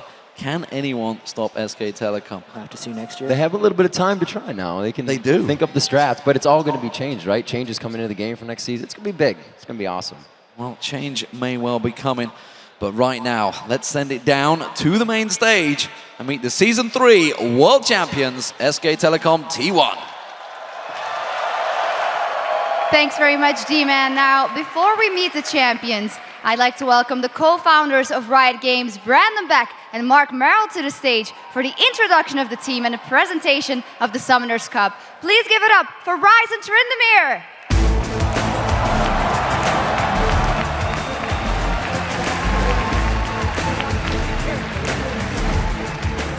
Thanks, Shocks.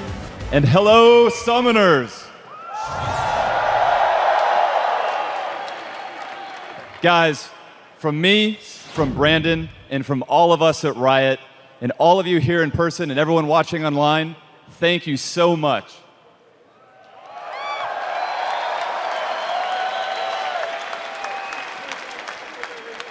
Teams from around the world fought really hard to earn a spot in this championship. 14 teams rose above the rest, competing here in Los Angeles for the Summoners Cup. And now, we have our new League of Legends World Champions. Let's welcome to the stage, SK Telecom T1!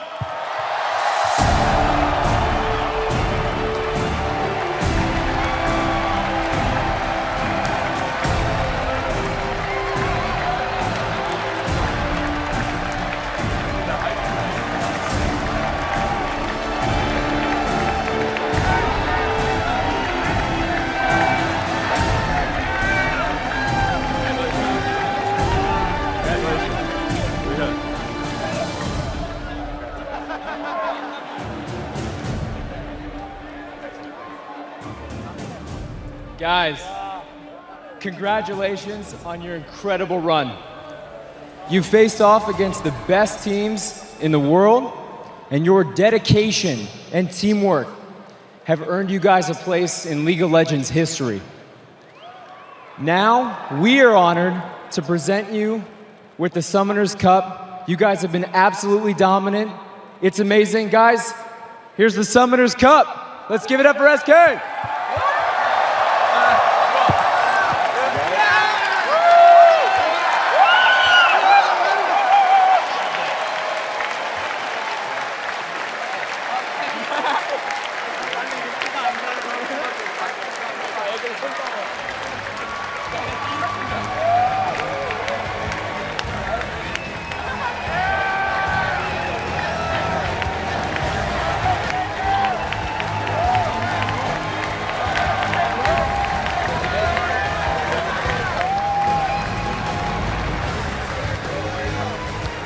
What an amazing moment. But all right, everybody, we have to take a quick break and get all the confetti out of Riv's beard. But when we return, quick shot on the guys will break down tonight's championship performance by SK Telecom T1.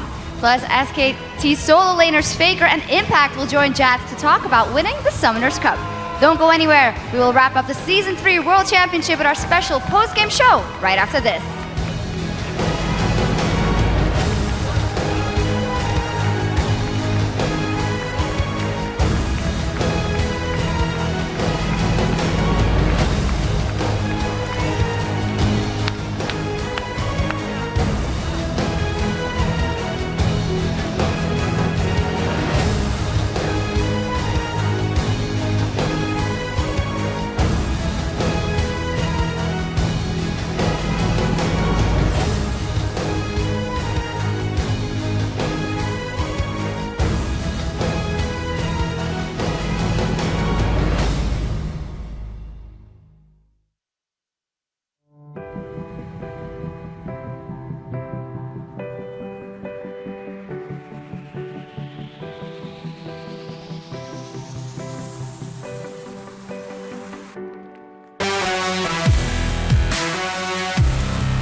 Welcome back, ladies and gentlemen, to our post-game coverage of the Season 3 World Championship Final.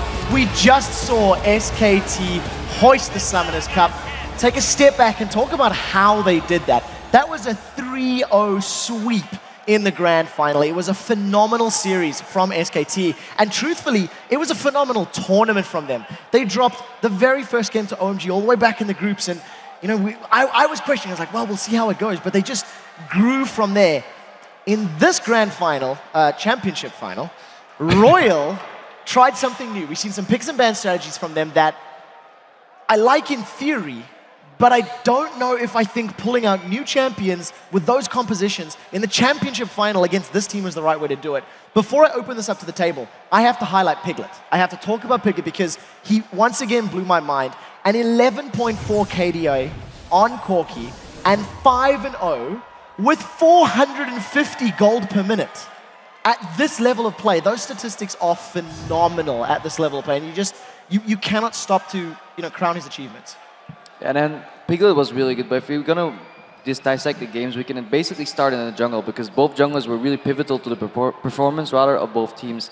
Bengi, again, plays really well. Synergy with Impact, synergy with Faker, mobility-centered jungling style works really well, and he plans ahead. Bengi knows what he's doing in his next 2 minutes. That guy has everything prepared. Never ever will you see Bengi walk somewhere and be like, ah, no, that's not good, Daddy. Let's turn it around. Well, lucky sometimes. All credit to him. He's in the finals as well. Good player, but not quite Bengi level because he was walking down river quite a few times, turned around, changed his mind. He was more of a band-aid jungle, trying to help out where he can. And he did look especially indecisive in that last game as well, especially with his ganks on mid. You could really tell that the synergy just wasn't quite up at the same level of SK Telecom.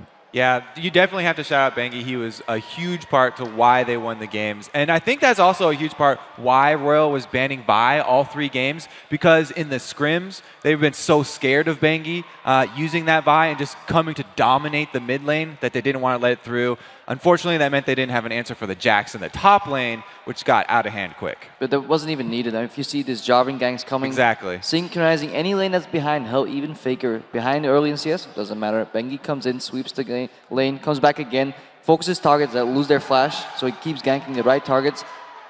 Really good jungler, really, really good jungler. Let's move this one on just a little bit, and I know we were discussing, like, as the game was going on, the 2v1 lane setups and basically how the team struggles. We actually seen 2v2 matchups in the earlier games, but we did see it in that third game. What's your thoughts? The 2v1 in the third game just destroyed Royal. They started Kennen with a Doran's Blade. Kennen with a Doran's Blade cannot 2v1 at all. That is 100% them looking for the 1v1 matchup with that Jax. That was supposed to be their answer to Jax, but then not only did they get 2v1, he also face-checked the bush, and it was heartbreaking from there. And sorry, go ahead. Yeah, no, it's true. And that one mistake caused him to fall so far behind in lane that then it rippled out big time. It forced that lane swap up into the top lane, and then you had the 6 Jax versus the 3 Kennen. It got bad. There's not really anyone else to blame, though. They didn't put in the work to do the invade to get the vision so that they can go for that 1v1 matchup that they wanted. They just assumed it would be top lane for them. And at some point during all 3 games, they 2v2'd against each other, and there's a reason why Piglet consistently beat Uzi. So all credit to Royal. They picked Vayne twice and Caitlyn once in the series, which is very uncharacteristic. Like, that's something that you would see in Korea all the time, Caitlyn and Vayne every game, and those are matchups that Piglet's really comfortable with. And not only that, but Tabe playing Sona all 3 games is really predictable, and I feel like everyone's used to playing against Sona. That's not a strong lane to a lot of people. And then you saw multiple roams from Bengi and Faker, always 4v2 diving bottom lane, and that really is just what put them ahead of the enemy team. Although, if we would have had those 2v2 matchups in game 1 and 3, this could have turned out entirely different, because Royal did a good job at trying to get to the matchups, but they didn't have enough vision, and a lot of these times, I think 2v2 would have been the better option for Royal, especially last game you saw once they actually swapped back, they were equal on levels, but they were doing a lot better job dealing with the enemy bot lane compared to how they were handling their 2v1s. Yeah, one thing that really stands out for me from SKT's side as well is the fact that they almost took elements of OMG's playstyle, the tower dives, the super early roams. In game 1, they had a 4v2 at, I think, like 8 minutes. Game 2, they did like a 3v1 mid lane on that Castle, like super early on. It was something that I loved seeing SKT do, because in my mind, that's what OMG were going to do in this final. And at the same time, OMG took something from Fnatic, using the teleport Kassadin, which was a good idea in theory, but they fell too far behind early game to actually show how it what actually worked. But in theory, it's good. You know Faker's going to play Zed. He knows he's going to go roaming. What do? You play a good mid laner that can jump around the map and teleport at the same time. Well, for the final point on the analyst desk, it wouldn't be fair to not let Monty get his say in. As the conductor, talk to me a little bit. I know you had some thoughts. Your final closing message here about SKT and just how phenomenal they've played. Yeah, this is just, what a remarkable story from SK Telecom. When Doe and I were casting them in Champions, and they first showed up in spring with 3 players, and these are the players that we've been dropping the names of the most. Faker, Bengi, Piglet. Never played on a professional team at a professional level before April. And they come in, and I had heard all this hype about Faker. Oh, Faker's been #1 in Korean solo queue for a long time. Had never seen him play. And then the LeBlanc game happened, which was very infamous, where he basically one-man dismantled MVP Blue. But to come from there, and you say, oh, these guys are great in lane, but they still have all these problems in their team fights. They still have all these rotational issues. And to fix them so quickly, and to come back in Champion Summer and take it, and they have just gone like a rocket. And it's just mind-blowing to me that we have such a new team, such a fresh team, with this level of synergy, with this level of play. You really have to hand it to... A rocket-powered train. Rocket-powered train, there you go. I have to say, too, I'm very impressed with all the members because there's a lot of hype and talk about Faker, but every single member on that team does so much to come out with the victories. Repo, what happened to the ticket that Monty was going to be crying? You know what? his Actually, tears I kind of kept mine just in case. Is this still redeemable? Can I still redeem this? No, but I got plenty more for you. I got one more. Let me get one. But as Monty did not need something to drench his tears in, I actually managed to salvage mine. It's really hard to see, but a little tape goes a long way. Yeah, a little tape goes a long way. Guys, thank you so much for actually chiming in. And thanks for listening to what we had to say about tonight's World Final. We're going to throw this over to Jet to hear exactly what the champions have to say. Thank you very much, Quickshot. And I'm, of course, joined by Impact and Faker from the world champion SKT T1. And I just have to lead this off with a question to Faker here. What does it mean to you now that you're a Season 3 world champion? 먼저 페이커 선수에게 질문을 드리겠습니다. 시즌 3에 우승자가 되셨는데 이것이 어떠한 의미로 다가오시나요? 제가 이 자리에 오기까지 진짜 노력을 엄청 많이 했는데 그게 지금 바로 오늘이라는 게 느껴지지 않고요. 그리고 또 오늘이 제 생애 가장 의미 있는 날이 될 것 같아서 정말 기쁩니다. So I really put in a lot of effort to come this far, and it's surreal to me that that day is today, and I think today is going to be the most memorable day of my life. Wow. And now to Impact. You guys seem to have a great plan in picks and bans against this team. What did you guys do in preparation for this World Final against Royal? 임팩트 선수, 이 팀을 상대로 밴픽에 대한 준비가 굉장히 잘 되었다고 생각이 드는데요. 이 팀을 대비해서 어떠한 준비를 하셨나요? 일단 레넥턴을 최대한 주지 말자는 생각이 많이 들었고요. 그리고 레넥턴 그쪽이 쉔을 좀 까다로워하는 것 같아서 쉔은 저쪽이 밴할 거라 생각해서 그렇게 밴이 됐을 경우 잭스를 저희가 무조건 가져와서 탑을 우위로 가져가고 잭스를 그렇게 밴픽을 해서 그리고 N이라는 변수를 자르고 나머지는 주기 싫은 거 앨리스 N 뭐지? 기억이 안 나네. 잠깐만요. 그렇게 잘랐어요. 그래서 잭스를 먹었고 그게 전략이었어요. So we thought that their Renekton was really good, so we figured that we would take Renekton away, and we figured they were uncomfortable with Shen, so we prepared for their banning Shen. So we said, let's go with Jax if they ban Shen. So we went with that, and we wanted to eliminate any other variables such as Annie and I don't remember the other champions, but yeah, so that worked out well for us. Yeah, it definitely worked out so well. And Faker, you had a lot of hype behind you coming into this, so many expectations. How did you deal with the pressure of everyone saying you were the best and having to live up to that? 페이커 선수 이번 롤챔에 오면서 굉장히 많은 기대를 한 몸에 받고 오셨는데요. 그런 수많은 팬들의 기대를 어떻게 그 중압감을 어떻게 견디셨나요? 저를 응원해 주시는 팬분들이 제 생각보다 되게 NA에 많으셔가지고 좀 많이 긴장이 됐던 경기도 있어요. 그런데 제가 좀 그런 생각을 거의 안 하면서 그냥 플레이했고 그리고 또 나온 성적도 제가 완전 최고라고 말씀드리기 어려운 성적이 나오기도 했고요. 그리고 또 제가 생각할 때 또 사람들이 저를 많이 주목해 주시는데 제 생각은 뭐 저나 다른 플레이어들이 다 저만큼 잘한다고 생각해서 별로 그 저를 응원해 주시는데 좀 안타까움이 많이 들었어요. 왜냐하면 다른 팀원들도 응원해 줬으면 좋겠는데 하는 마음 때문에. So there were a lot of fans in North America that were rooting for me, to my surprise. So at times that came as a pressure to me. But, you know, my performance during the World Championships wasn't that, you know, perfect. And I, you know, at times feel somewhat disappointed, or I feel as if I'm taking away the adulation or fans' cheers from my teammates who are just as good as I am. Okay. So it was a great championship, but somewhat disappointing as Disappointing in a 3-0 victory. And about that final victory right here, I have to ask Impact, you know, what is next for your team? You get along as friends. Are you taking some time off? How do you celebrate the championship?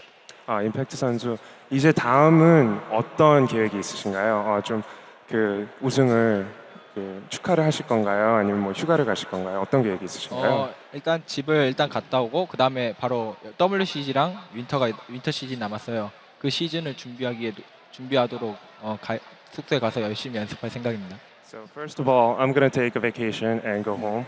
Afterwards, there's WCG and the winter split that we need to prepare for. So we're going to go to our gaming house afterwards and start preparing for our next steps. Yeah, I guess there's no rest in the SK Telecom T1 house. And, you know, one thing that didn't happen in the finals is you guys won every single game. Previously in your best of fives, you would drop the early games. How do you stop yourselves from being slow starters? This is for Impact. 임팩트 선수, 이번 롤챔에서 처음으로 한 경기도 지지 않고 오늘 이기셨는데요. 어떻게 슬로우 스타터에서 오늘같이 좋은 모습을 보여주시게 되셨나요? 일단 1경기를 이겼기 때문에 1경기를 이기면 저희가 다 이긴다는 생각이 많이 들어요.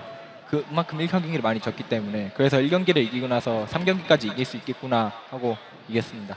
So after winning the first game, we kind of believe that we can win the rest of the games, and that's because we dropped so many of our first games. So after we won our first game, we were able to believe that we were going to sweep.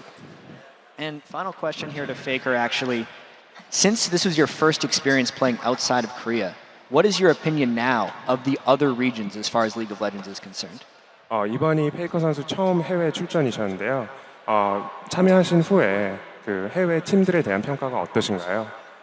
참여하고 나서 정말 여기 처음 왔을 때부터 되게 저희가 좀 우승할 확률이 높다고 자만했었는데 정말 오니까 정말 월드 챔피언십에 올 만한 자격이 있는 팀들이라고 생각해요. 북미 TSM도 저희랑 연습 게임 하면서 생각보다 약하지 않고 정말 질 뻔한 경기가 되게 많았거든요. 그만큼 여기 오는 팀들이 정말 강하다고 생각해요. So when we first came to the World Championship, we kind of came in complacent, believing that we would be able to win the entire thing easily. But after a few games and scrims against teams such as TSM, who played very well and they were a lot stronger than I expected, they had many games where they almost beat us. I realized that the teams were really good, and I believe that all the teams that participate in the World Championships are they deserve their spot, and they're all strong teams. Well, thank you guys very much for the interview, and congratulations once again on being the Season 3 World Championships. But now, let's send it back to a dear friend of mine, Trevor Quickshot Henry, at the analyst desk. Thank you very much, Jad, and a phenomenal interview. We have to reiterate once again, congratulations to SK Telecom T1 for picking up that victory. Analysts and mostly gentlemen, tonight has been an unbelievable end to an epic World Championship, and I, for one, and I think everyone in the stadium was glad that you joined us for the ride. So thank you to Monte Cristo, Crepo, and Doublelift for the entire World Championship on the analyst desk. Yeah, that deserves a round of applause. Thank you for that one, guys. And then to you, the fans at home, and to the viewers and everybody tuning in from around the world, thank you so much for watching this incredible tournament. I really cannot believe that I'm actually saying this, but that does it for the League of Legends Season 3 World Championships. On behalf of the entire broadcast team, good night and thanks for watching.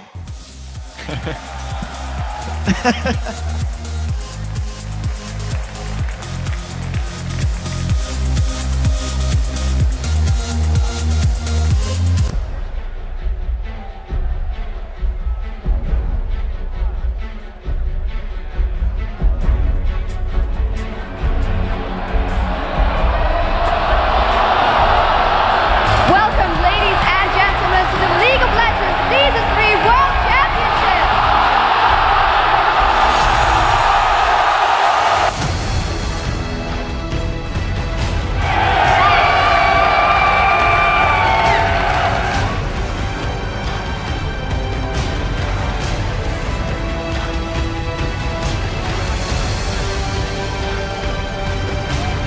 Congratulations to National Source.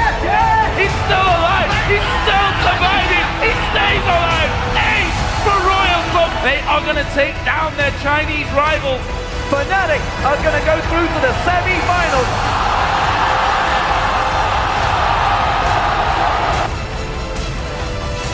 This is the final for SK Telecom T1. They will be representing Korea at the Staples Center in the World Final. Uzi is alive. Uzi is doing damage. It's Royal Club going through to the Grand Final against SK Telecom T1.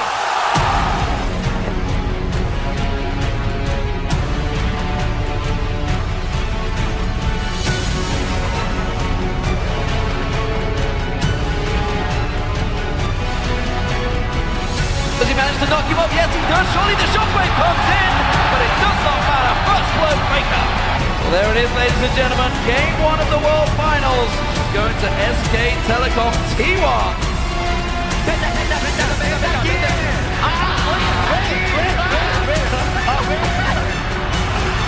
This could be a 20-minute game for SK Telecom. They will be the Season 3 World Champions.